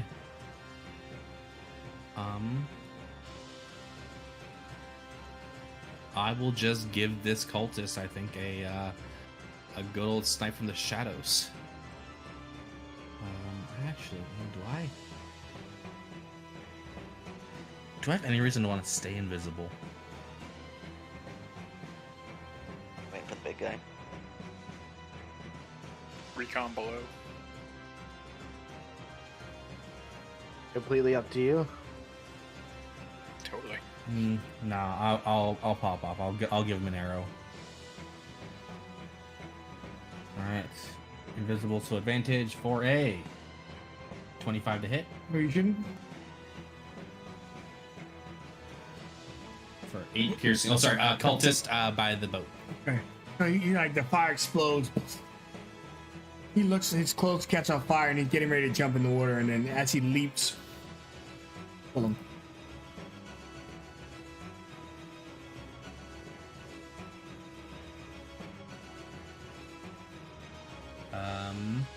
So I am no longer invisible, but I will throw a bardic inspiration to Petra. Thank you very much. As everything pops off, an arrow goes through the neck, and then you just kind of hear a bit of a drum melody, and the palm trees around you start swaying, kind of that same dancing motion that you were dancing back at the tavern, and you kind of just feel like you have the rhythm to fight with.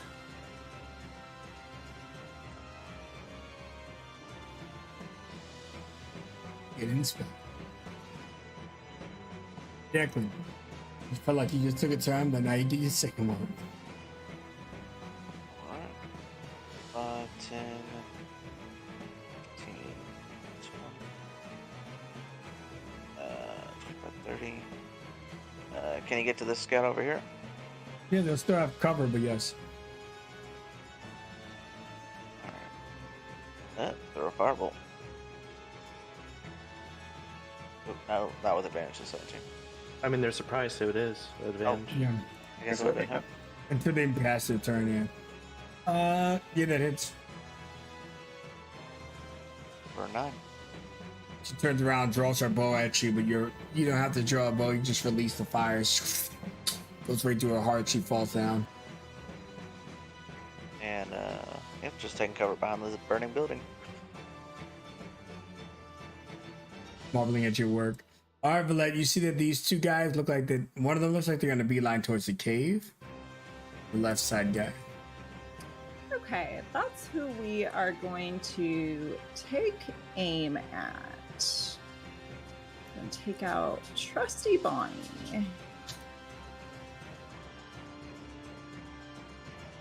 Oh, nice 120. I think you got that easy, right? Yeah. So you can roll with advantage. Oh yeah, you have one more roll. So just the crit pitch. Okay, so we'll use the 16 instead of the 10. Go ahead, roll damage.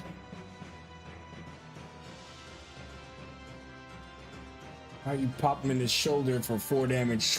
And I'm also going to use that, which gives me the ability to deal an extra d6. Alright, first time you take. Yep, d6. Go ahead.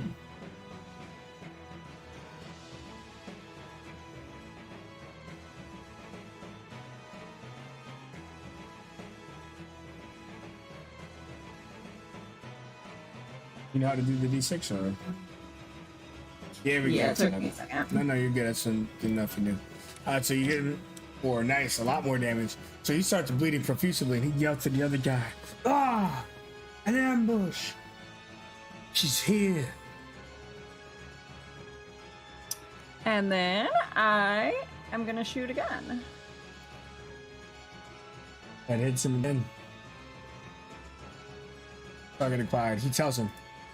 He says to the cultist, the injured one says to the guy with all his life, "Listen, no matter what happens, I must survive. Throw your body in front of me the next time she pissed off." And then she just goes back to filing her nails for a second. The final cultist looks around. No. He grabs the little teardrop on his cloak, runs to the edge, and tosses the tear into the water. Now, this is probably more important than you think, Valette, but I'll let Maybe surprised or lost turn. oh yeah, he is. Oh god, he can't do that. So it's just disregard. That what I mentioned is impossible. There's no concern whatsoever. He reaches for his pendant. He reaches for this strange thing, but he's stunned. Very unimportant thing. Petra, you're up. All right. So he goes to reach for it, but then he hears a very unsettling noise of a large body slithering across sand. As when he looks back to where he saw his friend, Petra is in his face, and a massive Naga tail is going to come swinging out at him. I'm going to use a Reckless for advantage on it as well. Looks at you. Oh my god! Whack. You just smack him with your tail. Yep, I'm not raging at the moment, so only 8 bludgeoning, and I'm going to use my bonus action to attempt my constrict ability. Okay. Constrict is not at advantage. Let me get that checked. Ooh, just to be on the safe side, I will roll that d6 on top of it for the contested, so we have to beat a 30. Yeah, you wrapped him up pretty easy. So, last cultist is bound and slowly just squeezing him as she just looks down at him. Just go to sleep. Go to sleep. Go to sleep. Ah, what are you doing? You have an extra attack. And I'll try to bonk him. Non-lethal, I'm guessing. Non-lethal, but no hit. He's surprisingly, you crack his mask instead, revealing his face. Oh, interesting. You weren't expecting to see me here, were you? Didn't expect you to still be awake. There's like broken mask bits in his face, and a tear runs out his eye. He's right to him. Alright, so Chisarex, seeing how they kind of got all the bad guys kind of taken care of on the outside, and seeing how Kaishen was able to pull mermaids out of one house, he is going to run his invisible booty as fast as he can to see if he can help anyone in the next cabin. Roll 20 is acting kind of weird. Yeah, it's like Some- a measuring box falls through too. Is this one of you guys? Yeah, it's me. Or not a measuring box. I was using the ruler. It's a bug, I think, with the new feature still. Yeah, These it- boxes behind. It's 8 squares, so yeah, someone tried to do a fireball measure. So he is going to poke his head into this cabin. What does he see? You see crates of weapons. Luckily, there's no one in that one. So you're just gonna hear an invisible voice. This one's for good to torch. And then that was about 55 feet of movement. So he is going to move. Yeah, for whatever reason, I keep moving the whole screen as opposed to just my guy. Weird. I've had that happen a couple times. I just have to 60. refresh roll 20. 65, 70, 75. Wait, no, I only get 60 feet. Alright. What does it say? How much movement you got? Yeah, right? Nope, different game. Alright, and then EOT for Chesserex. He has a need. A need. Alright, Tram, I don't know how good you are with your performance, or if you want to just continue the fight, but you hear someone yell, and this cultist is wrapped up pretty good with Petra, so he's like not able to produce loud noises. But a guy from inside the cave yells, "Hey, what's going on? Keep it down up there!" And it sounds like he's making his way up the stairs. I don't know if you want to assure him or if you want to get in position to ready strike him. Tram was seeing everybody's kind of taken care of. Petra's got the last guy sort of wrapped up. He was actually going to go to the entrance Oh wow. Well, and sort of pay attention to see if anybody's coming. Obviously, if he hears someone coming, then he's probably just going to respond back and say, "It's fine. We just had a small incident, but it's been handled." you can give me a deception or persuasion, whichever your preferences in this moment. Okay. Out there, mud folks, slippery bastards, ain't they? Nah. You hear his feet retreat back down the stairs, and with one cultist at 4 hit points, we'll drop initiative. Well done, everybody. Aishen leaps towards the tree and then just hits him in the back of the knees. He literally gets crushed into some unconsciousness. While Got the him. other, Well, while they deal with the cultists, Declan and maybe Cheshire X. We'll investigate this other room. You can deal with that later. All right, I mean, give me the rolls and we'll touch on that in a moment. I'd imagine while they're looking through stuff, Petra has this guy bound up and is kind of like using his head as like a bongo, where she's just quietly patting his head as if it's a drum. He's like phasing in and out of consciousness. I don't get paid enough for this. Indubitably.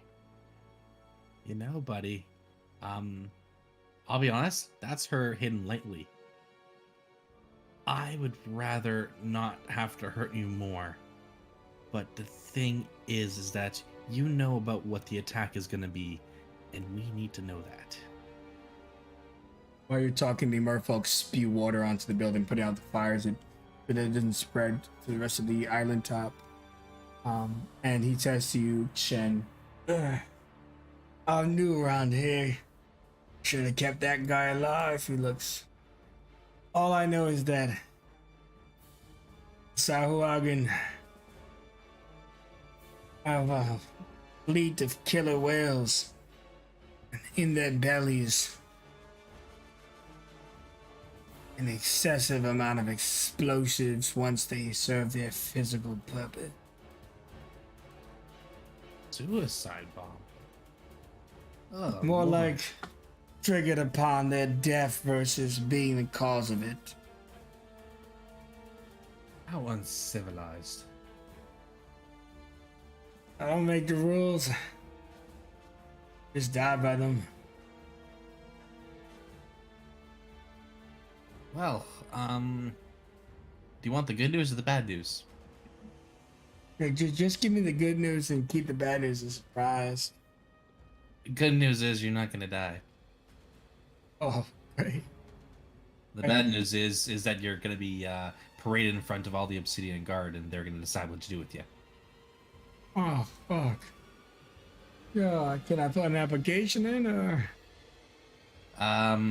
You can try. You're not gonna have well, your hands are gonna be tied, and you're not gonna have any pants, but you can certainly try. I haven't killed anybody yet, if that matters. Honestly, to them it probably does. Wait. As much as I like being squeezed by a lady's thighs, what's happening here? Can I get put down? Hey, Petra, you okay with letting them have a sleep while we finish things up? Sure, he can sleep. And she squeezes until he's unconscious. Oh, this is oddly exciting, but also, yeah. You know, I have a weird feeling this isn't the first time we've awakened this in someone. There's only one other person before, and he was kind of freaky. As the boat comes to shore, Villette just looks at it and says, "You could have done that the whole time. Why'd I have to get wet?" Kaishen will tie up the cultists onto the boat and instruct it that this is going to be our we're going to bring him back with us to Obsidian. Bonk it on the head if he wakes up again. The boat nods. It uses its mouth to pick him up and throws him in there, and then you see that the thing that he sails with, he wraps him up in like a blanket. Perfect. Did we check all the buildings? Everything clear? Declan and Chester are working on that. What about the one here in front of us? That's probably where Big Boy is. I'm thinking he might actually be in the cave. Well, if that's what you meant. Yeah, no. Both houses being checked. Big house is checked by me. Little house being checked by Declan. And we'll hit up the cave after. Petra will peer into the this. Yeah. When you look inside the hut, it just looks like your standard guard post. Probably the lead cultist was supposed to be here. Not a lot of supplies, enough to sleep, enough to eat, but nothing important. Any maybe booze left behind? Booze? Yeah, they probably have some drinks and stuff. Should get this for Kaishen. He likes these things. Excellent. And Declan, yeah, you look up top and there's nothing really important in there. You do know that they appear to have about 100 mundane weapons, kind of like spears, javelins, bows, and arrows. Quite a lot, enough to definitely We had a small army. Any ammo? Any ammo? I think with Declan's 24, that he'll be able to get you 10 rounds. Philip would just shout over. If you see any bullets, pick those up. They're hard to come by. And I guess he finds like just like maybe like a single firearm or something for it. And he just kind of snags up the bullets in a little pouch. And seeing the merfolk kind of putting out this other fire. Yeah, Cheshrex would be kind of fussing him over as well, seeing if there's any injuries or anything that he can do to kind of help him be get him healed up. Are you okay? Are you alright? Wounds were minor. Few kicks and scrapes. Save your resources. But What? the sales wreck is in danger. You have a task to complete here. We can warn them. We're faster than any of you. Let that be our payment for rescuing it. Grab any weapons out of here that you may want. The rest are going to burn. Excellent. You see them grab javelins and spears. They put on some light armor wrapped around their bodies. They look like proper soldiers. And they look at you. Time is of the essence. We'd love to thank you further. We must swim. Wait. I just got information that they're attempting to load whales with explosives. Make sure that's known. They look at each other. Extreme. If The only- second that Good. the second that the whale dies or is no longer useful, they'll be set off as a last ditch. We'll need to prepare depth charges or something similar. They look sad. monsters. Enslaving them. They kind of agree with Shizurak. A horrible fate. This We must can be get them stopped. out of We that. have to save the whales. Yeah. If we can get them out of this, we definitely should, but I don't know how much time we'll have. If it's the explosive, I think it is a large output of electricity.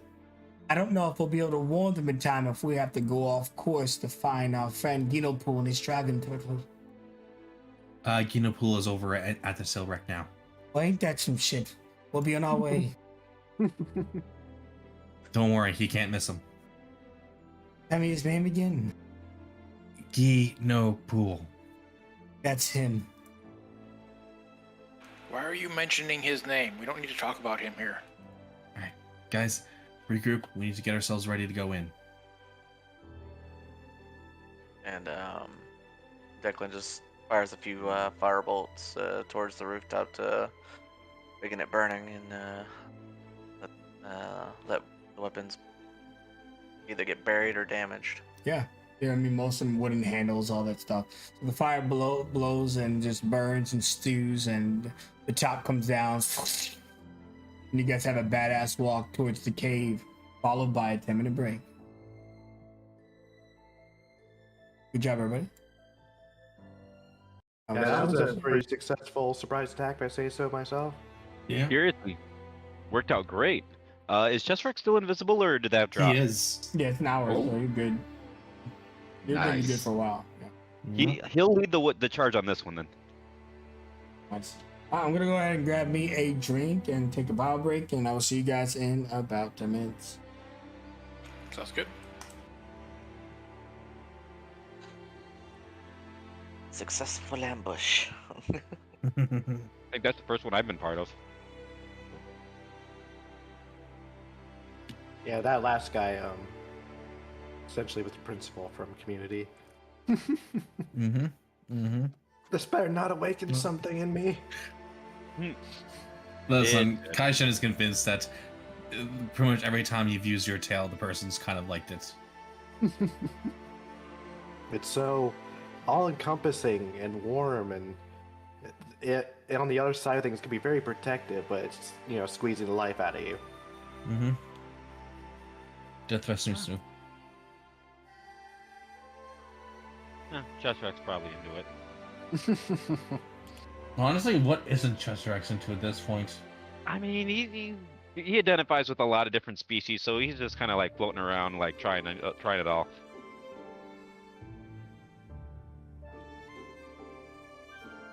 That tentacles was funny. And good on you. I knew you were gonna have to roll high for that persuasion. I'm like, he's gonna have to convince Chester X to get in that water. I don't want to be the one to tell him, you know, oh nope, you're gonna go into that ambush without your healer. I'm not gonna do that, but you gotta let him know. You know, I was thinking about it because like the other option was to make you and the boat invisible. That will work. Can you make objects invisible like that? It's a creature. Oh yeah, because it's sentient.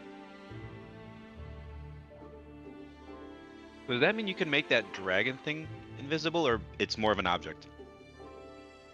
It depends on if it counts as a creature and if Falcon would say that that's a bit of a stretch. So Because I would say rules as written, yes, but I was gonna say there's no it is size also- limit or anything. No. Okay. It is a singular creature. Very cool.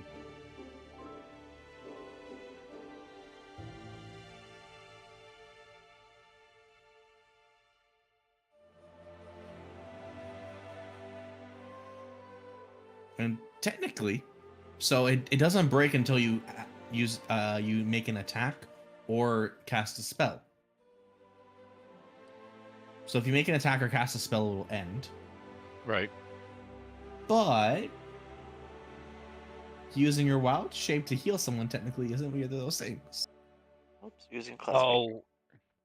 I feel like to heal someone else like that wouldn't be a spell. It's not a spell; it's a class feature. Hmm. So while that might be a little stretch of the rules, depends on how he feels about it. Technically, that wouldn't break your invisibility. Very interesting. Yeah, I'd allow Technically, that. technically accurate. My favorite kind of accurate. I'd allow that. I mean, you can't do anything else essentially, but Sneaky healer. I didn't put it on the break screen. You guys didn't talk about anything spicy. You got Not a real really. spicy crew. Oh yeah, this is a spicy night for sure. I need the bathroom real quick. we've confirmed that there isn't really much that Chester X isn't into. But There we go. Yeah, but that's not really a surprise. Yeah, I forgot to do something. Let's see. Chester X is about to go all like Free Willy though. Try and save those whales. Save the whales. Right? Oh, Declan just popped up. I forgot I gave him that one. Do what? your tooltip. Yeah, I forgot I gave you that one. The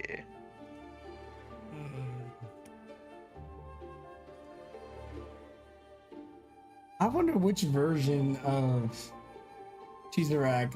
Oh, never mind. Oh, what? Hey, you two did wake up in the same room. Yeah, right?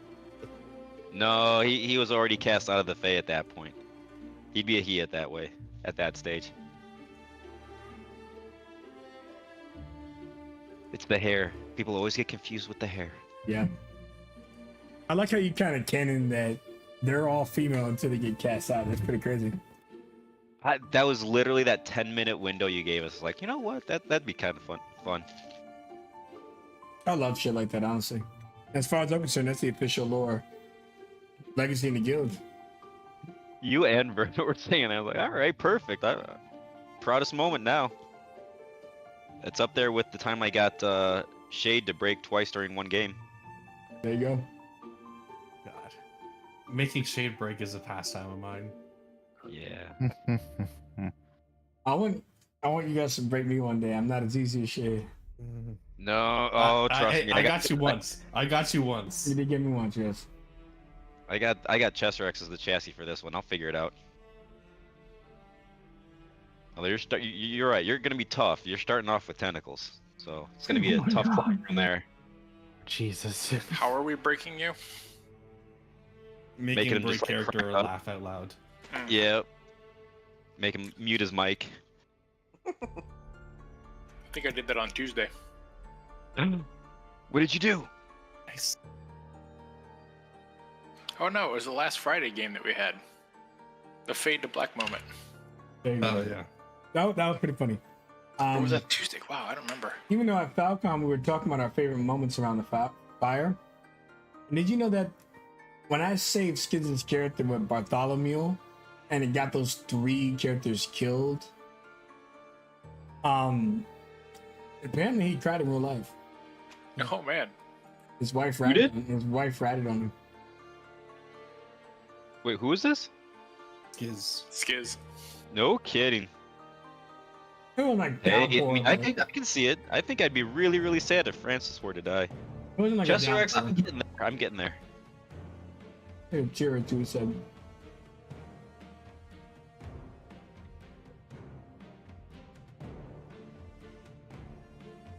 All right, I'm launching away at pizza now. What time we take break? 6 after. Oh, we took it 6 after, so we got 3 minutes left. Cool. Yep.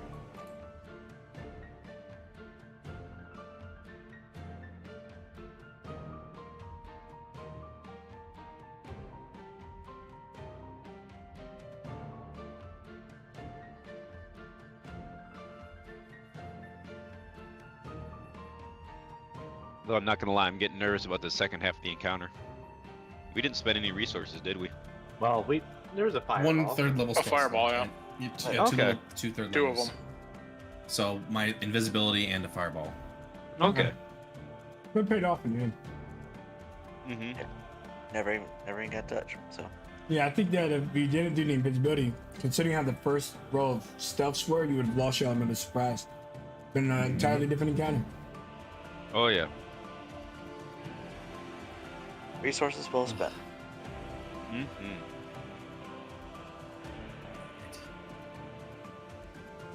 All right, 2 minutes, folks. Grab a snack, use the bathroom quickly if you haven't. Finish your pepperoni pizza if you're me. Nice. Choke down. Mm-hmm.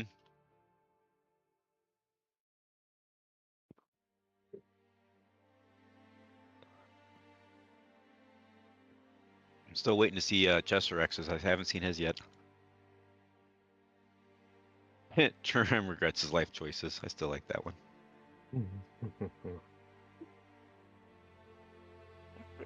I've seen it. I just don't remember what it was. Oh, the fucking loading tags. Yeah.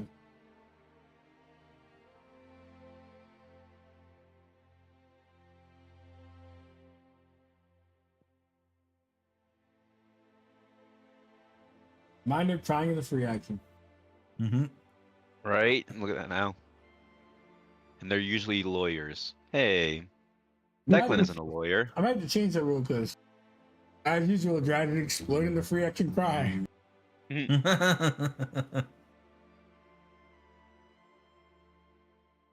Oh, that's right. We can only be resurrected once. Mm-hmm. Jen is probably the chillest one because it's just like an actual fact. The fucking skill, man. Yeah. That one keeps coming up. That's like the third time I've seen that one. Yeah, it's like completely it's completely random. Like it won't Right. run through a whole list randomized. It will just each one has the same exact chance of reappearing.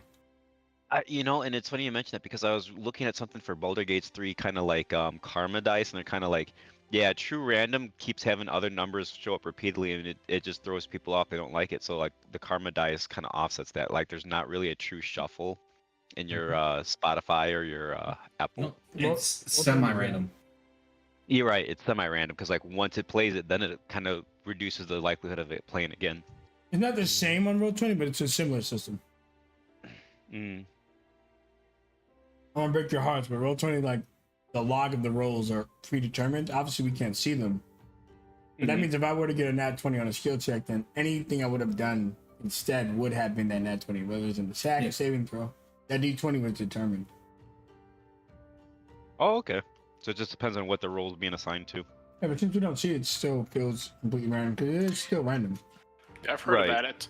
Is it a list for everybody completely, or is each person have their own list? I don't know the details, and it could have changed. I found out about 2 years ago, but Yeah, I'd heard about that too. yeah, it's true. I still like to think There's some dice god up there that just freaking has good nights and bad nights. Well, all I know is that whoever made that list, and like me. All right, so anyways, I'm for your names. A little bit of pizza, some Graham, Yo. Petra, Let me get some of that. Ian, Oh yeah, buddy. Declan, Here.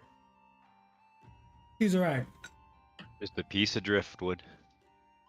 Valette, Can you glow? I didn't hear you. Sorry, popsicle. There we go. That's when it's neck.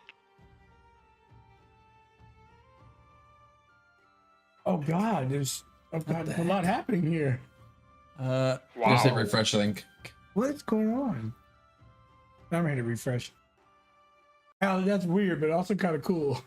Like a Refresh next history of all of our things.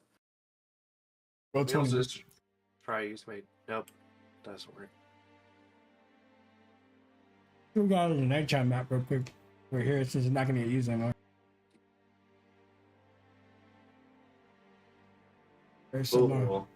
The dynamic lighting would be on. It would be darker.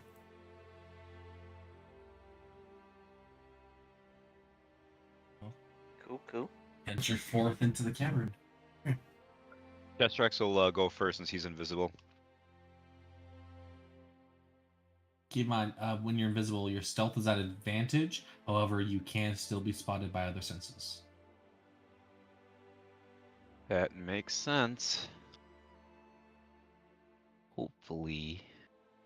Well, I mean, I'm volunteering this first unless someone else really wants to, but I think I Okay. got the best Go for odds. Go for it. All right.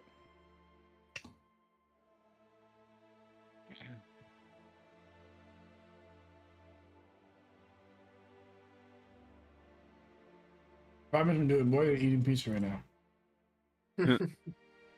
now. Priorities, I respect them. But I'm also being serious. You're now on the map.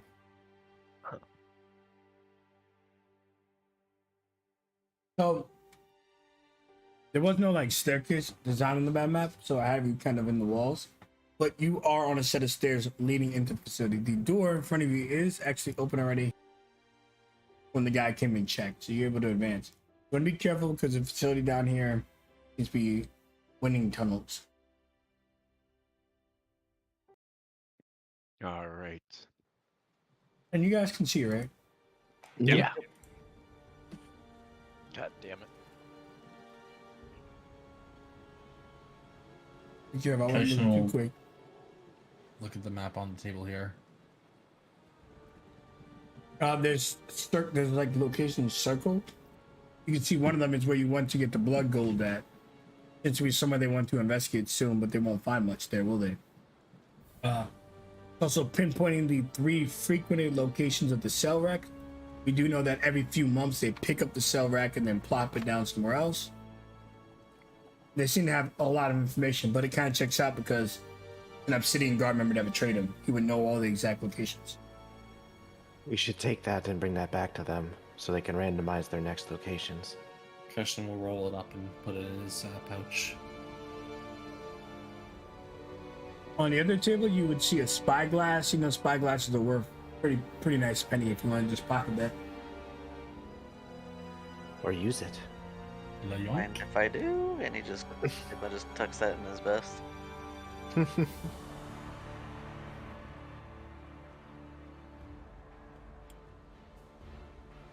There also seems to be a book there as well.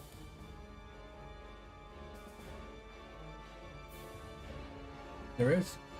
You guys can, obviously you don't have enough time to review the whole book, but if someone wants to do an investigation on the book, maybe quickly skim, try to find something, that we can do that. Deck want to quickly give it a quick glance and probably pocket it as well. You said investigation? Sure. Oh jeez. Flip all the pages. I have completed this book. No. It'll take only a moment. I am done. Is that you, Ursa? God, he's a good character. So when you go through the book, you see it's kind of a log, and it's kind of a sign-in from the employees. Literally, a portion of the book is docking the amount of hours they're working for payment reasons. So a bit of it is a little bit of a ledger, but you can also see that there's information on a metamorphosis, an alteration to the polymorph spell through a physical means. They're not able to review it all, but it seems like that they were trying to experiment on the merfolks and turn them into different creatures. A little concerning. So you all just kind of see him. He kind of looks a bit disappointed when he first picks it up. He's like, ugh. And then he kind of reads on, and his focus kind of, his eyes narrow as ears a little closer at the book. Not sure why this is. Maybe it's a way to hide their knowledge, but this looks concerning. And he ends up tearing the pages out of the ledger and keeps the rest of the book.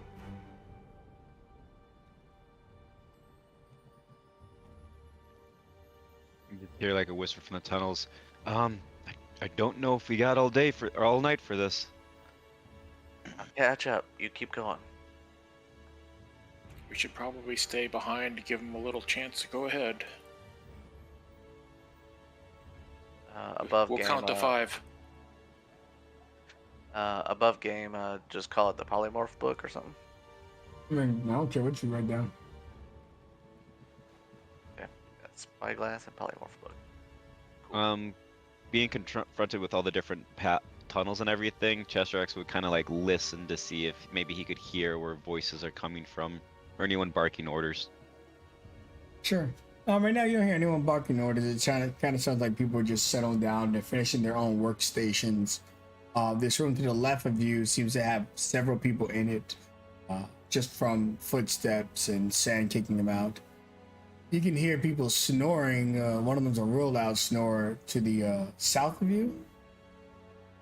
And to the north, you can hear more individuals. There's probably at least 8 or 9 people, maybe more, in the immediate area, but they're all scattered.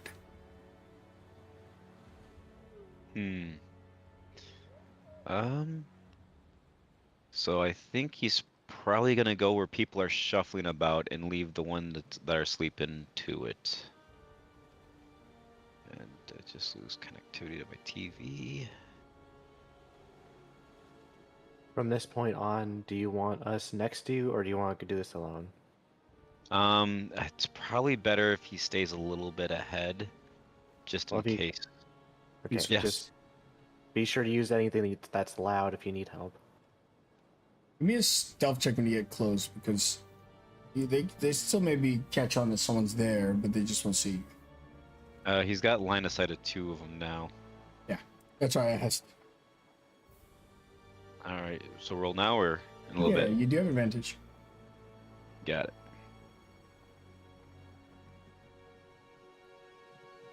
Oh, 14. Let's check the scouts. As if the cultists, you'd certainly not gonna notice anything. All right, the scout. You see the scout kind of is a little distracted by these boxes, but as you move forward, you realize that your feet are still imprinting in the sand. And she gets up and looks for a second. She sees the imprints. She reaches for her bow, and then she sees this guy kind of come around the corner, sit down, and leaves the same imprints on the ground. She just assumes it's one of her friends, but she didn't hear him initially, so she got worried. And she walks over to him. Stop moving about. It's getting late. You need to settle down. Tomorrow we got some things to do. And he looks at her. Right. Where you from again? This ain't none of your business. Just do what I say. That's how you over here. Don't know if Chester X has a butthole to clench, but if he does, he did.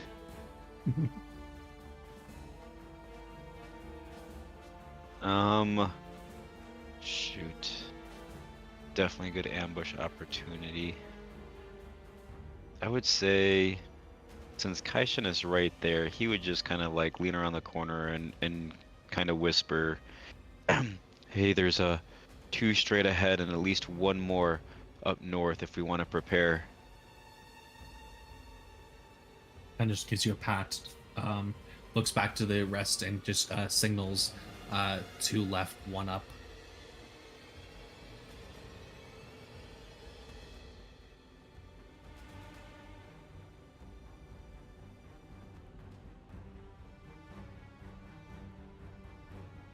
Petra, give me a stealth and tram too.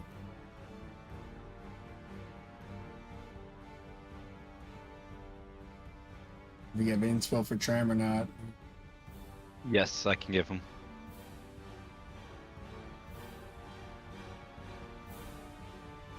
Oof. Okay. See the scout lift up her bow. Halt! Who's there? Reinforcements from up above. Some of the Deception. merfolk got away. Give me deception roll. Luckily, Petra looks mean, so I'll give you advantage.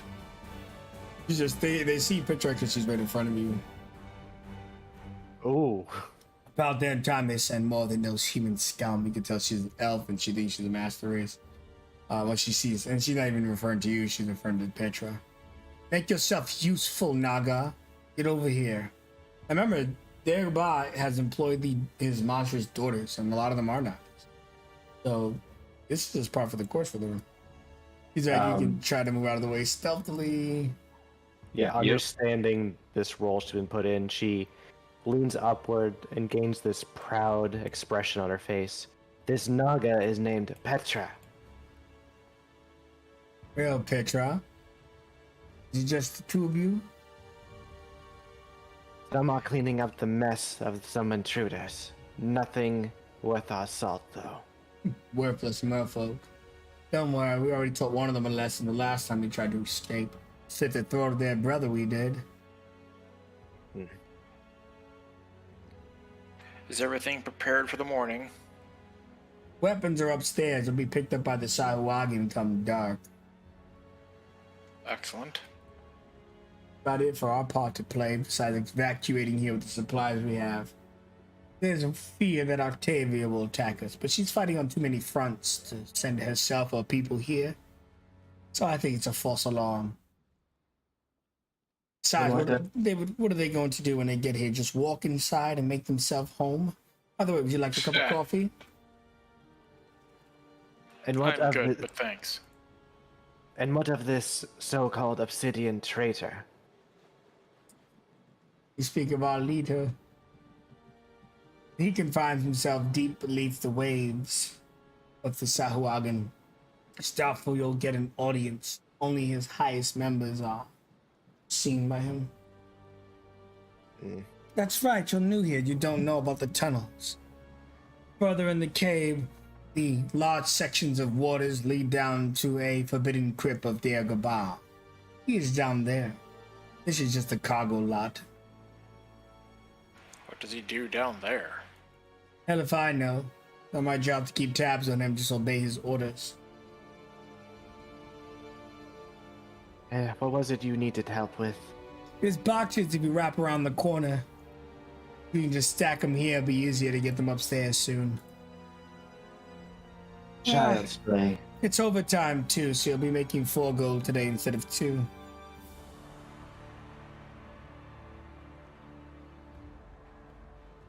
And you guys are kind of, while they're like having a conversation, they're deep in it with new reinforcements. I would say Declan, you're safe to move up to Shen and Valette. And Shen, you can tell that that's a sleeping quarters, so it's doubtful you'll be spotted. He just And then kind what- of peeks around for a second, and seeing they're distracted, he moves over to Shen, beckoning Valette on. What type of door is Jesrex looking at? Up, It looks like a prison gate that needs a key. So they're keeping someone locked up behind there. Oh, we don't know if someone's behind there, but we can assume that the jail is probably either in use or ready for use.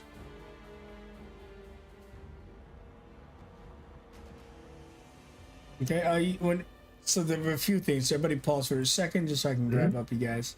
So Petra and Tram, you see the scout, they give you some boxes and let you in. You can see that there's swirls in the water and occasionally peeking up at you guys are these sea spawns. They dive back into the water every so often. Silent observers. And then on the right side, Shen, Valette, and Declan, you guys can hear people sleeping, but further to the south, someone's talking to himself. He's faint. What are we going to do? The supplies. What if the explosions don't work? But to the right, you only hear snoring. Okay. He'll kind of point to Declan, Valette. He sees two that are sleeping, and he hears something down below. And he will kind of wait up to kind of get a better listen, see if he can hear more. Yes. But the 7 plus the 3, calculating the explosive radius of 20 over 5. Yes, the wheel explosions, they'll work. They'll work, indeed.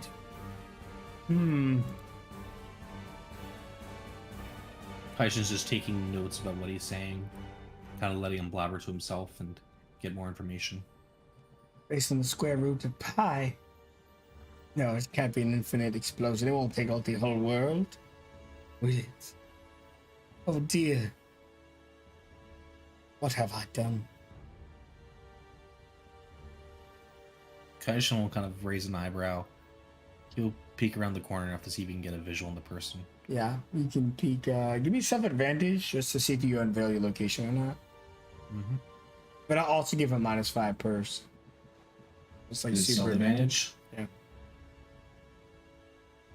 Yeah, you're fine. He takes off his mask. Not supposed to, and he rubs his temples.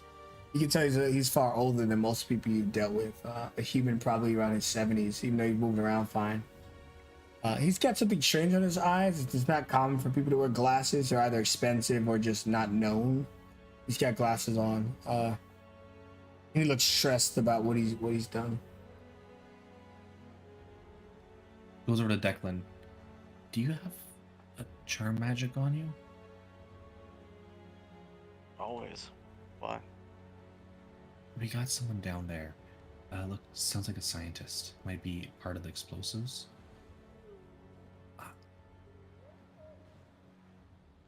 I don't know how to best go about this, whether physically speaking to him to convince him or what, but he might be able to help us. Maybe stop whatever the plan is. I can talk good, but if you wanted to circumvent that a bit, you could help out on that.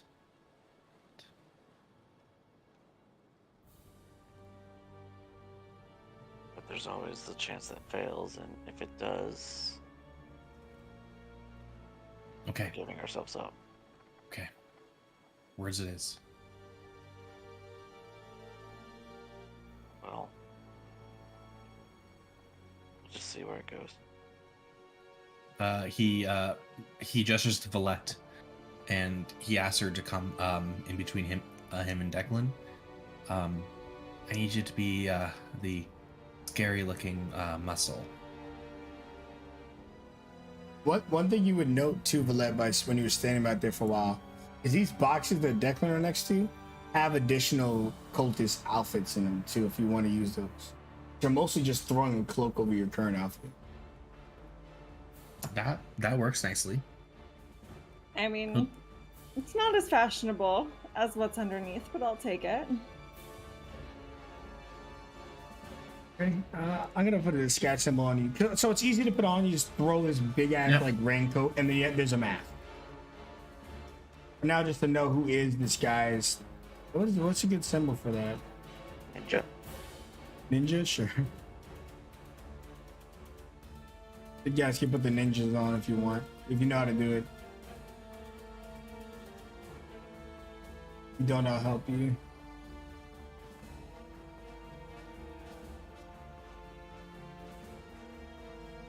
Okay, so you guys are disguised up, and as you enter that room, just give me 1 second. I'm gonna come back to you. So she's like, I know she got closer to the door. You're gonna try to pick it. You just want to try to put your ear against it and hear what's going on up there.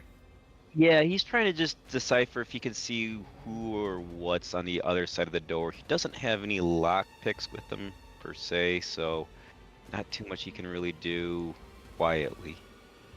So he's just trying to see if he can figure out what's on the other side. Like look through a bar or a crack or put his ear up against it. Oh, what I need from you first is either stealth or acrobatics, because I'll do you one better. This cultist is about to check on his prisoner. You see him there with his keys out. Stealth for sure. All right, so you kind of throw yourself up against a wall, like just flatten yourself against it as he walks by. Yep, he's trying to meld himself in. Nice. He gets up to the door. Fuck me. Nasty abomination. He pulls out his keys. He unlocks it. Rising sun, bullywug. That's what you are now. Used to be a merfolk, eh? And he feeds him this nasty mush. Keep alive. We need to see if this is gonna work. The bullywug tries to refuse the food, but he right in front of you just kind of like backhands the bullywug. Oh, keep at it again. I'll gut you right proper. And then the bullywug begins eating the food. Like medicine, mate. You want to stay alive, don't you? And we want to see the results. I mean, there's a steel door about between you two. I don't know if you want to close it. So Chestrex doesn't know about the whole book and the medicine and everything yet, but he's not okay. Might jeopardize everything. Maybe. He looks behind himself and sees no one there. He gives the bullywug a kick in the stomach. It was up to me to be dead. With the scum. Alright, so Chestrex is gonna see if he can shove this thing against the wall, the cultist against the wall, so he can grab the bullywug and run out the door with him.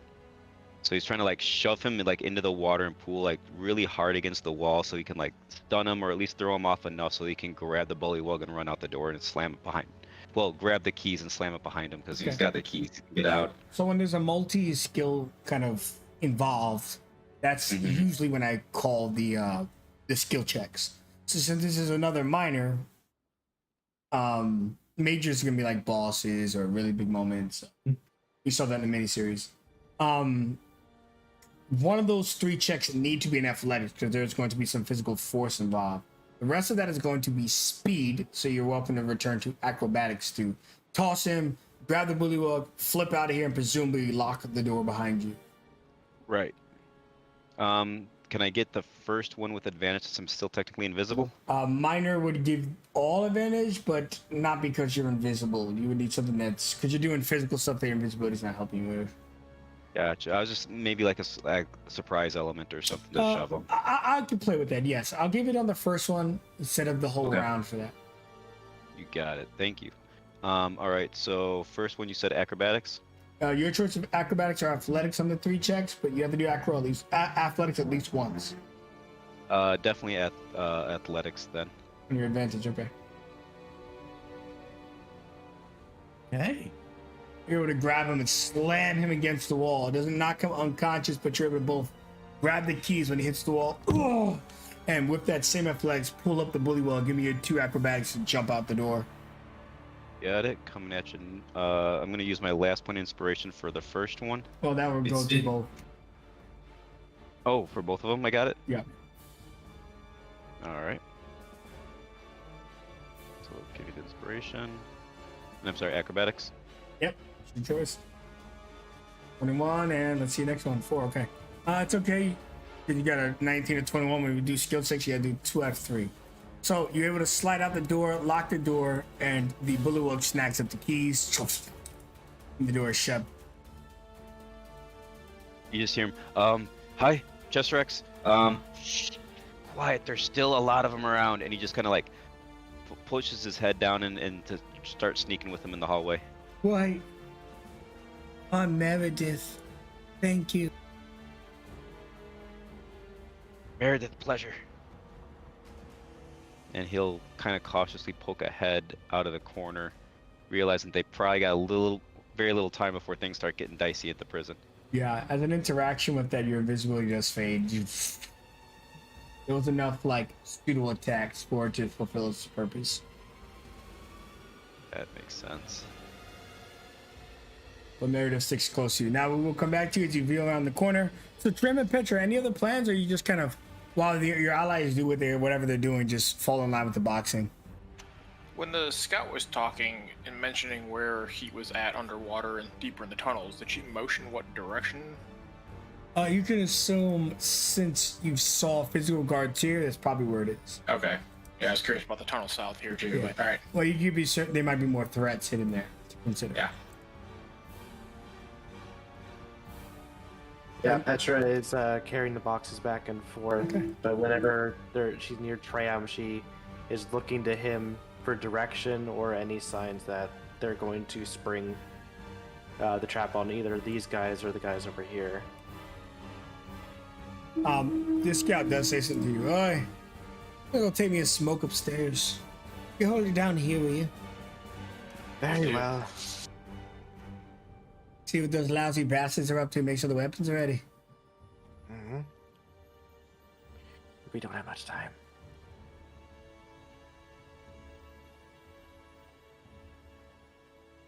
Go get some fresh air also. That should be some of the last of the boxes. I'm gonna go sleep for a bit.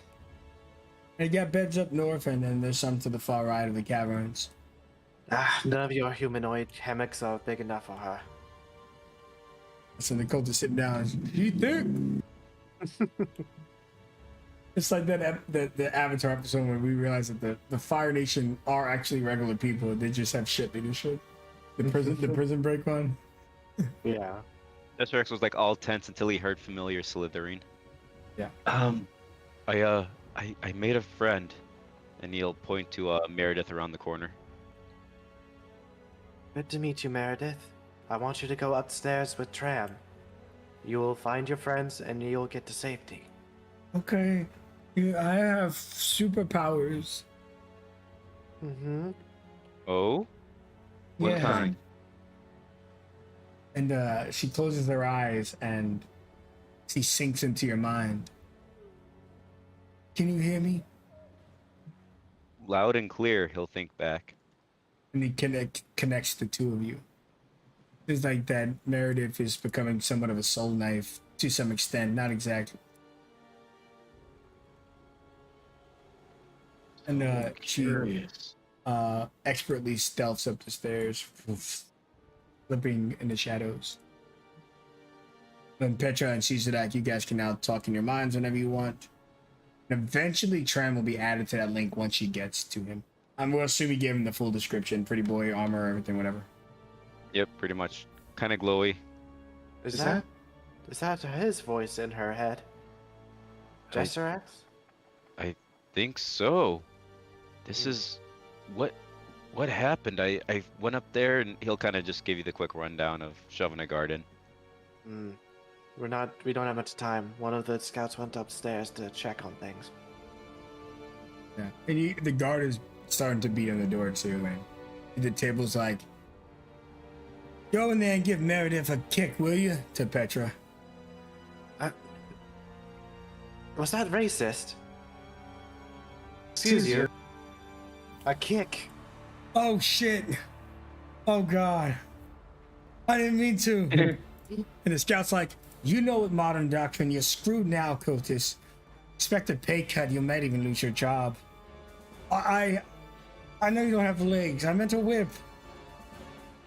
He really plays up the situation, turns on and her tail flicking as if it's a whip to whip him in the face. I swear, Daggerboss is inclusive as he can be. It was a slip on my part. As she does the little head tilt to the sky and slithers back. He wipes the sweat off his head and the scouts reprimand him. We work for bad people, don't mean we have to be bad people. And it sounds like a really bad oxymoron or something. Alright, we don't have much time. We'll come back to the northern group. I'll leave you on a scene tram. The scout walks out, sees the chaos, turns to you. We have to warn the others, and we'll come back to you. Shen, Valette, and Declan, you guys can pursue your course of action.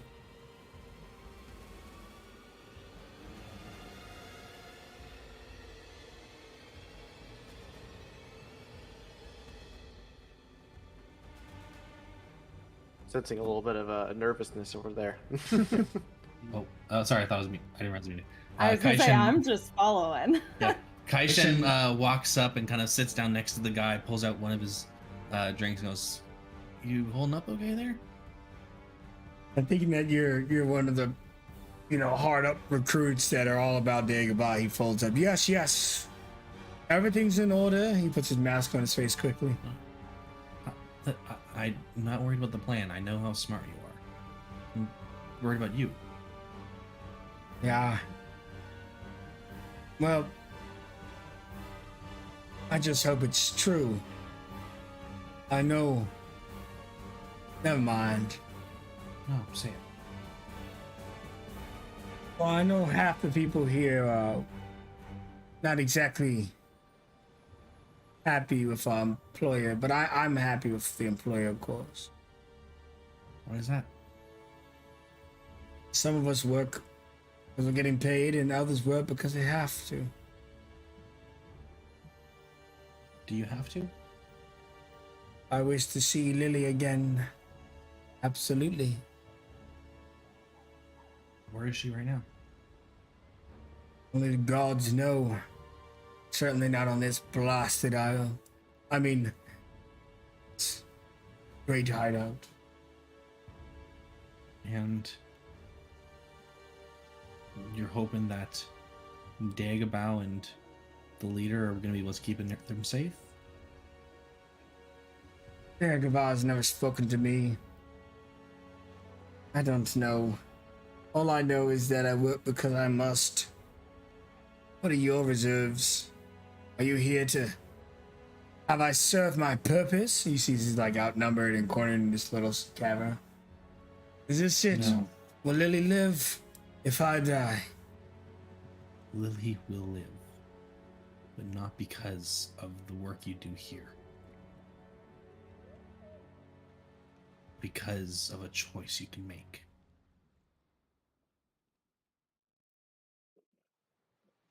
Listening intently, but he's kind of scared. He's a pretty old guy. He gestures to Valette, and you see him make a finger gun, asking you to brandish your firearm. She ignores you because it does not seem like he needs any more encouragement. She gives you like a slight head shake, I don't think so. I don't think it's needed. The leader has pissed off the wrong temptress of fate.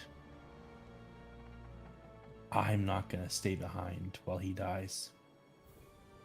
Neither should you. You're testing me, aren't you? I would never betray Dagobah. I swear it. I know I work because I must, but I'll do anything as long as Lily lives. Please. I know I said something awful, but I didn't mean it. Would you do anything?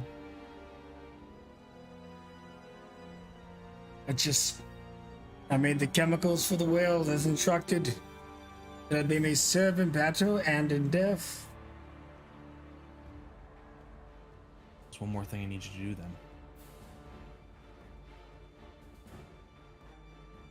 Give up on the evil ways.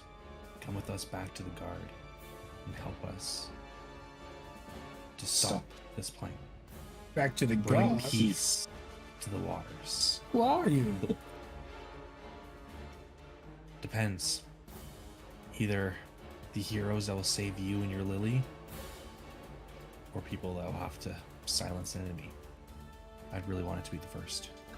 As you say that, she'll take out her gun and brandish it. Oh God. He gets on his knees. Please. Quickly. through the center of my eyes will pierce my neural spectrum and I won't feel a thing. Oh god, I feel bad now. Now I'm gonna No. put my gun away. He picks him up. Don't let fate control you. You are stronger than that. You are smarter than that. Use your mind to build a path to your life with Lily. Persuasion. You will be together. DC 11 persuasion.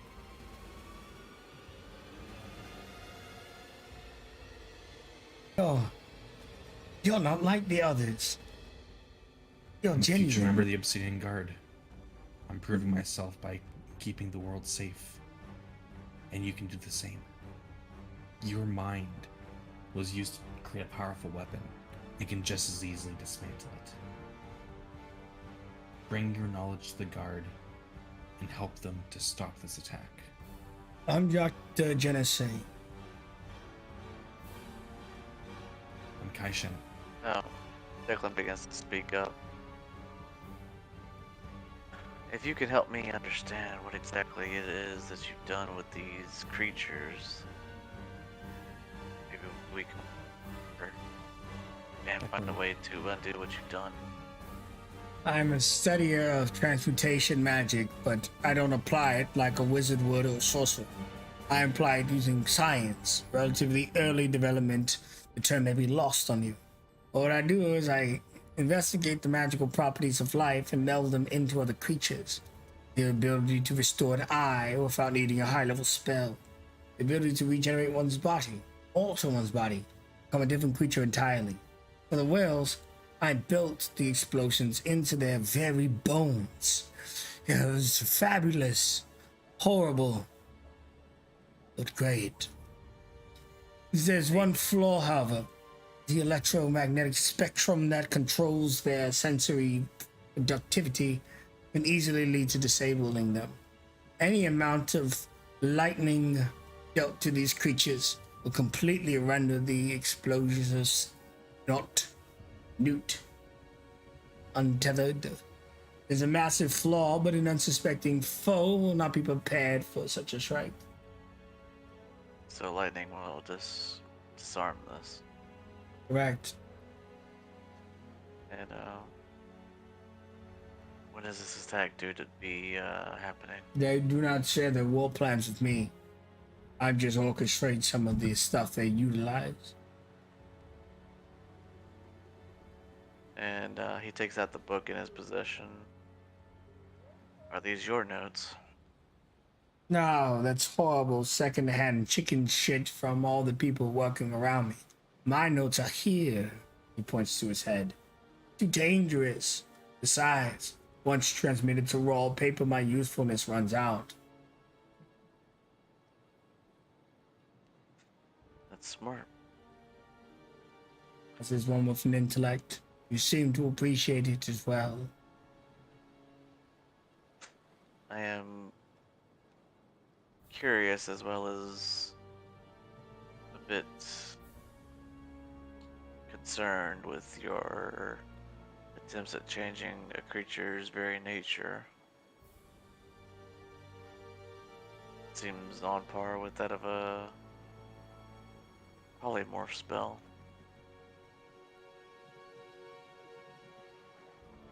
I cannot speak to the spell.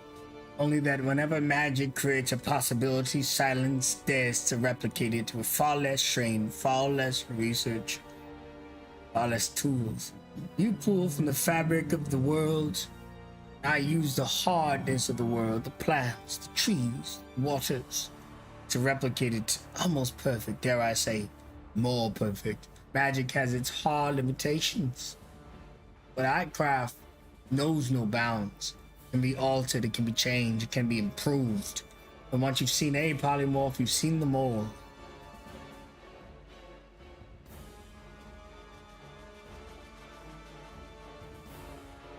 Perhaps it is the future, but it also seems more prone to abuse. Maybe.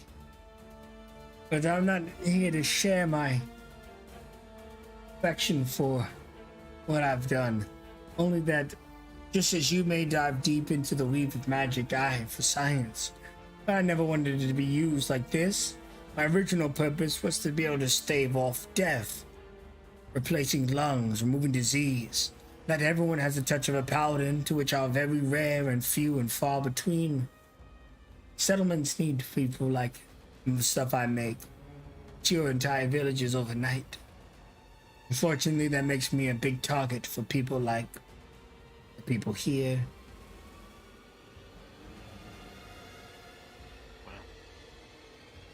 No good deed goes unpunished, young man. No good deed goes unpunished. We're gonna try to get you out of here if you promise to use your skills for the good like you say that you intend to do. I'm sure the guard will have a place for you. As long as Lily is safe, naught else matters. Do you know where they took her? Not her. It.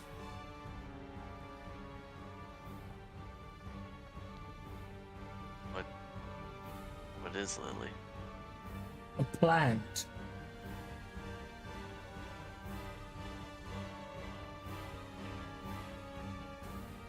What's the significance of this plant?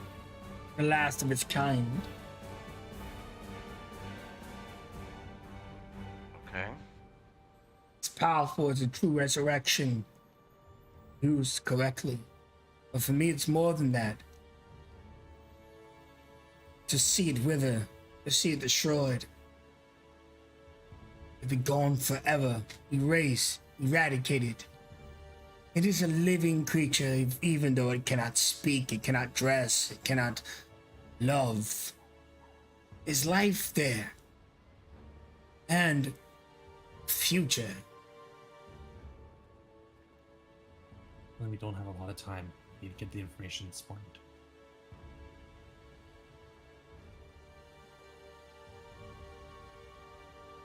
And do you know where they have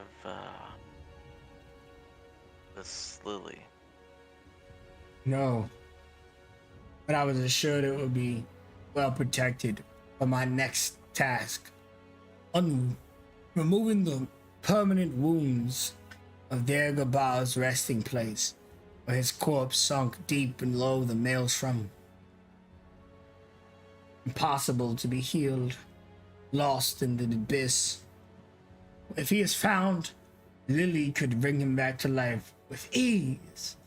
That is not Lily's purpose. First, they must be made more. Then they must be used for good, not evil. It sounds like we have a second objective. Looking to Valette and Kaishin. We can't allow them to hold something so powerful.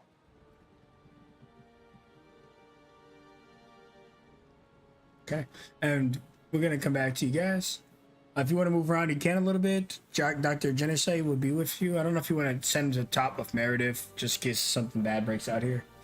But I was anyways, gonna say, Like at this point, Kaishin would feel invisibility and be like, yeah. guys, time's running low. Kaishin's now visible. We gotta start. He'll start. He'll tell Dr. Genesee that there is a boat up top that he needs to get to it. I understand. Thank you. Thank you. He shakes all three of your hands. He's a little intimidated by Valette because she pulled the gun out earlier. He just kind of does like one of those half bows. Thank you. Go. And he scurries out. What he sees up there, we'll see. So Trem, at this point, the scout turns around to you. We must warn the others. She gets ready to race down the stairs. What do you do? Tram is blocking the way back in. He was following her up. He kind of stepped behind her and pulled his sword and shield out. So when she turned around, she notices that his eyes are glowing as he is channeling into his divine abilities, and is going to use his Emissary of Pain. And he's going to look at her and say, "You have one option: drop your weapon and surrender, or die here and now.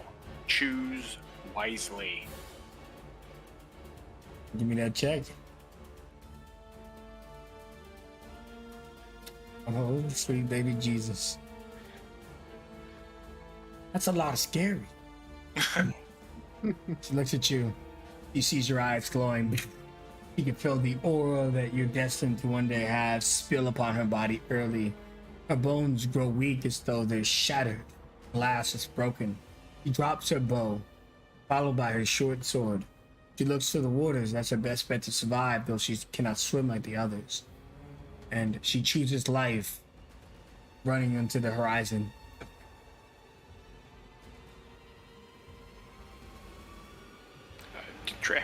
Tram watches her run off to who knows where she's gonna go. She's on an island. I was gonna. We can tie you up. That's the idea here. You can come back. She just keeps on swimming. Or find some sharks. Okay. Yeah. Have fun. Earlier, Chizodaka was messing with a shark, and you just see it jump out of the water and eat her. God. He kind of grimaces a little bit watching it, like, oh, that was too much. Okay, going back in. Hear a scream. Oh, oh no, she's still alive and it's swimming around. Jeez. Tram's just gonna stop watching, puts the shield and sword back up, and he's gonna head back in. And that's when you're walking upstairs, you see Meredith look at you. And, wait. Do you hear her pierce your brain? I'm not an enemy. Who are you? I'm Meredith, your friend Shizarak. With the eggplant, he saved me. Okay, right. We have a ship. We have a prisoner already on board, tied up, knocked out. Should be no problem. You can wait for us there.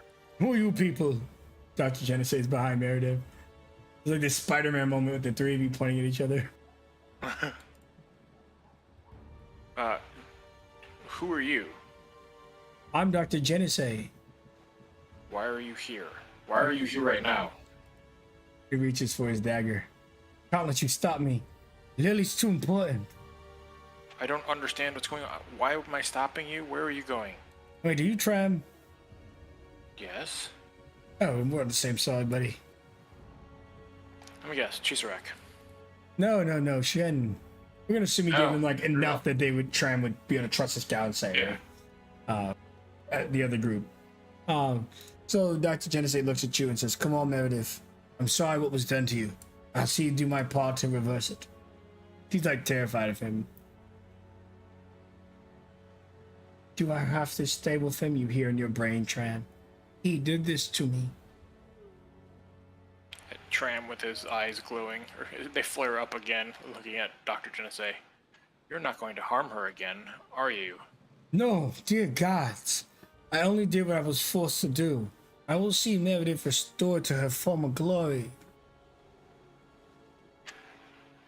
I don't know you, Meredith, and you don't know me, but this man will not hurt you. If he does, he will die. Painfully. He hides behind your cape. You promise? I promise. Oh, my dear. We've not much time. And Meredith reaches out to Doctor's hand and he leaves with her.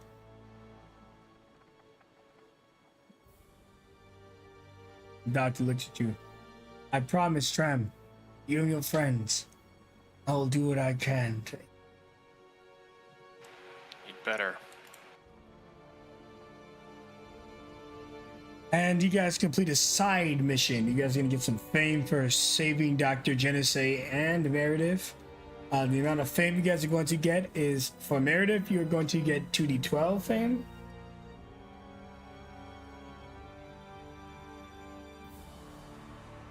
And for Dr. Genesee, you are going to get 50 fame. Whoa. Dr. Genesee is an extremely important figure in this world. Just because of what he knows, not necessarily how famous he is. Get up there. Oh, yeah.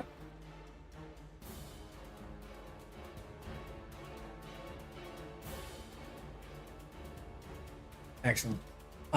So at this point, you guys oddly kind of regrouped to some extent. Luckily, Valette, Shen, and Declan are able to walk around mostly free. because they're in those outfits. I don't know if you'd want to get the rest of them in the same outfit. Tram and Petra, you'd look down, you'd see hooded figures, and you might first instinct be thinking, "Oh God, more reinforcements." But you quickly realize that at least one of them's Kaishen as you see him take his pinky and just start picking his nose. And he kind of gives you a thumbs up. Oh, yeah, of course. Where did you find the uniforms? The cloaks? Kind of points down, and he will go over and he'll just kind of pass down. He would take a set and kind of walk through to give one to Cheshire Axe while he's still behind some level of cover. He definitely kind of weird. He's like trying to like wrap one of the like sashes or something around his head to try and pull all of his like wild vines back and everything because the mask just won't fit over his head. As the group is gathered back together, have we found the guy that we're looking for? He knows the way. He's underwater. There's a tunnel that I think Petra and I both saw. Most likely he's in that direction. There seem to be some underwater creatures to contend with as well. There's 4 or so scouts and cultists that we're gonna have to deal with. They did not need Petra to be in disguise initially, so maybe she can demand audience as part of a monstrous daughter. Wishes to speak to her father. Could be worth a shot. Other than that, it's fighting through a group of cultists and a scout. But we can try and get past them. He will give you a bardic inspiration as he knows it's going to be a do or die moment for you.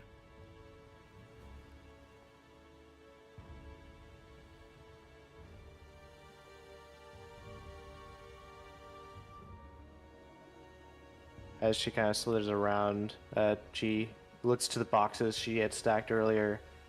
Her tail will go forward and adjust one so it's perfectly symmetrical. Alright, perfect. And then keeps going. Oh, sorry.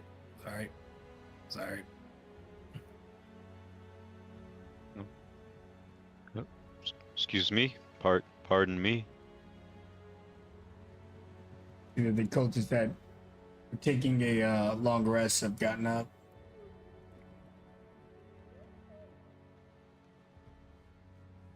Shovey. One of them looks to the north. Narrative just keeps banging. Where's Timothy? He should be on watch. He went on a long break. Said he couldn't deal with the banging anymore. Said he's gonna let him wear him out. I told him Wear not himself to out. eat his mother's casserole, but he wouldn't listen to me. He said the shits for weeks. Even rumor of bloody stool. Ooh. Whoa. Have him drink some birch tea for that. Yes, I'll go talk to him now. Guys, we gotta move fast. And the You'll scout- like think it really hard to everyone. Okay, thinking about to say, the scout's like, why? They think you're able to connect to everyone except for Shen, Declan, and Valette. Anyone who got a chance to interact directly with Meredith is linked. I'll give myself a blue dot for that. Once I have this disguise off, I'll put it the blue dot. But when she gets to the water, she will move her body against it so there's some ripples that go out into it. And she will say out into Abyssal, "This monstrous daughter wishes to speak with the Obsidian one. She wishes to commune with her father." You see the 2 sea spawns look at you as they ride. And then they both center in the water, and you see another one ride. And falls to the tide. Petra, blood of Ouroboros. And you can see tattooed to this guy's chest are the 3 raindrops. Kind of look like, I guess, kind of like shotguns, but you can tell they're more like water drops. He just, and you remember that the boat attack, the guy that summoned Dagobah's wave when you guys had the same tattoo. And he says to you, only those, this mark, he points to the same mark I just mentioned, have right of passage, regardless of who they are or may suspect themselves to be. Petra has this mark, it's just not on her face. Then you will apply less dignity. Prove it. Petra would flash a look at Kaishin as she will slowly reach for her glove to pull off and show her palm. I've not seen any mark on her palm before, eh? It is kind of a hopeful ploy that you can employ some illusion. Yeah, that's what I thought. So he will, somatic material. Well, he will walk off, and once he gets out of once he starts walking off, he'll cast minor illusion by hoping that he won't be seen enough with his somatic material components. Yeah. It's no verbal, but somatic material. Okay. He just and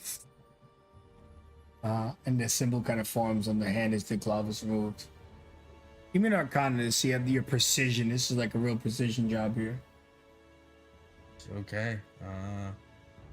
He can also use his action to investigate it too. Yeah. All right. Arcana come in. It's gonna be flat.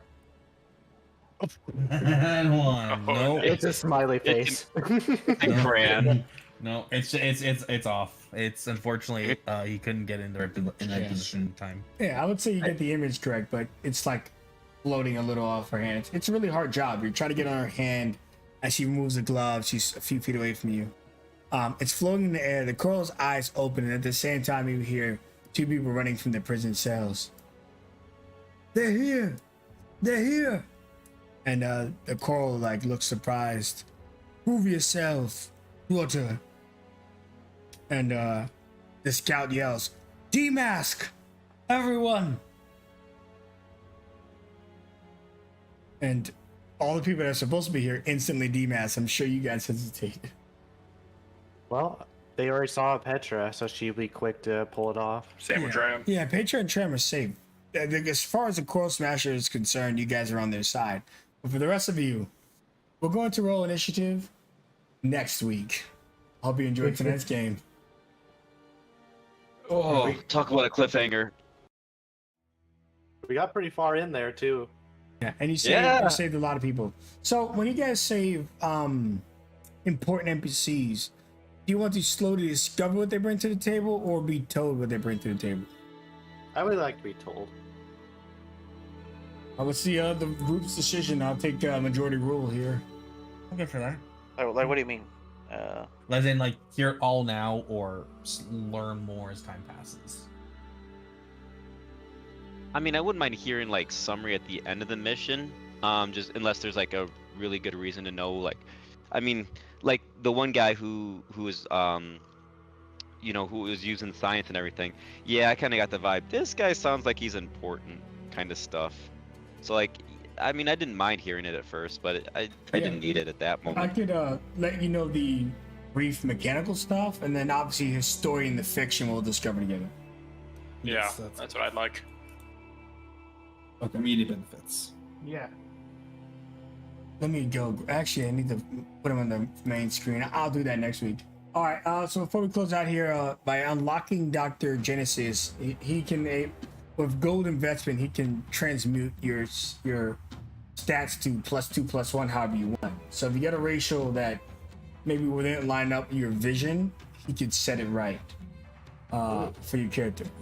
Also, if you guys get feats, you can pay him and he can alter your mind and your abilities to switch out that feat for a different one if maybe it didn't work out for you, maybe you didn't like it. Ooh. Oh So wow. that's what he brings to Nice. the mechanic. And then his story will figure out, the Lily will figure out, there's a whole bunch of more stuff that's not going to be presented, obviously. This is just the raw mechanics. So anyways, guys, hope you had a fun time playing Legacy. We took that short break because most of us met up in person for D&D. But as for the stream, everybody say goodnight to the stream, please. Good night, Good stream. night. Good night, stream. Stream. Catch y'all next time. It's your boy Falcon, and I'm flying out. Good job.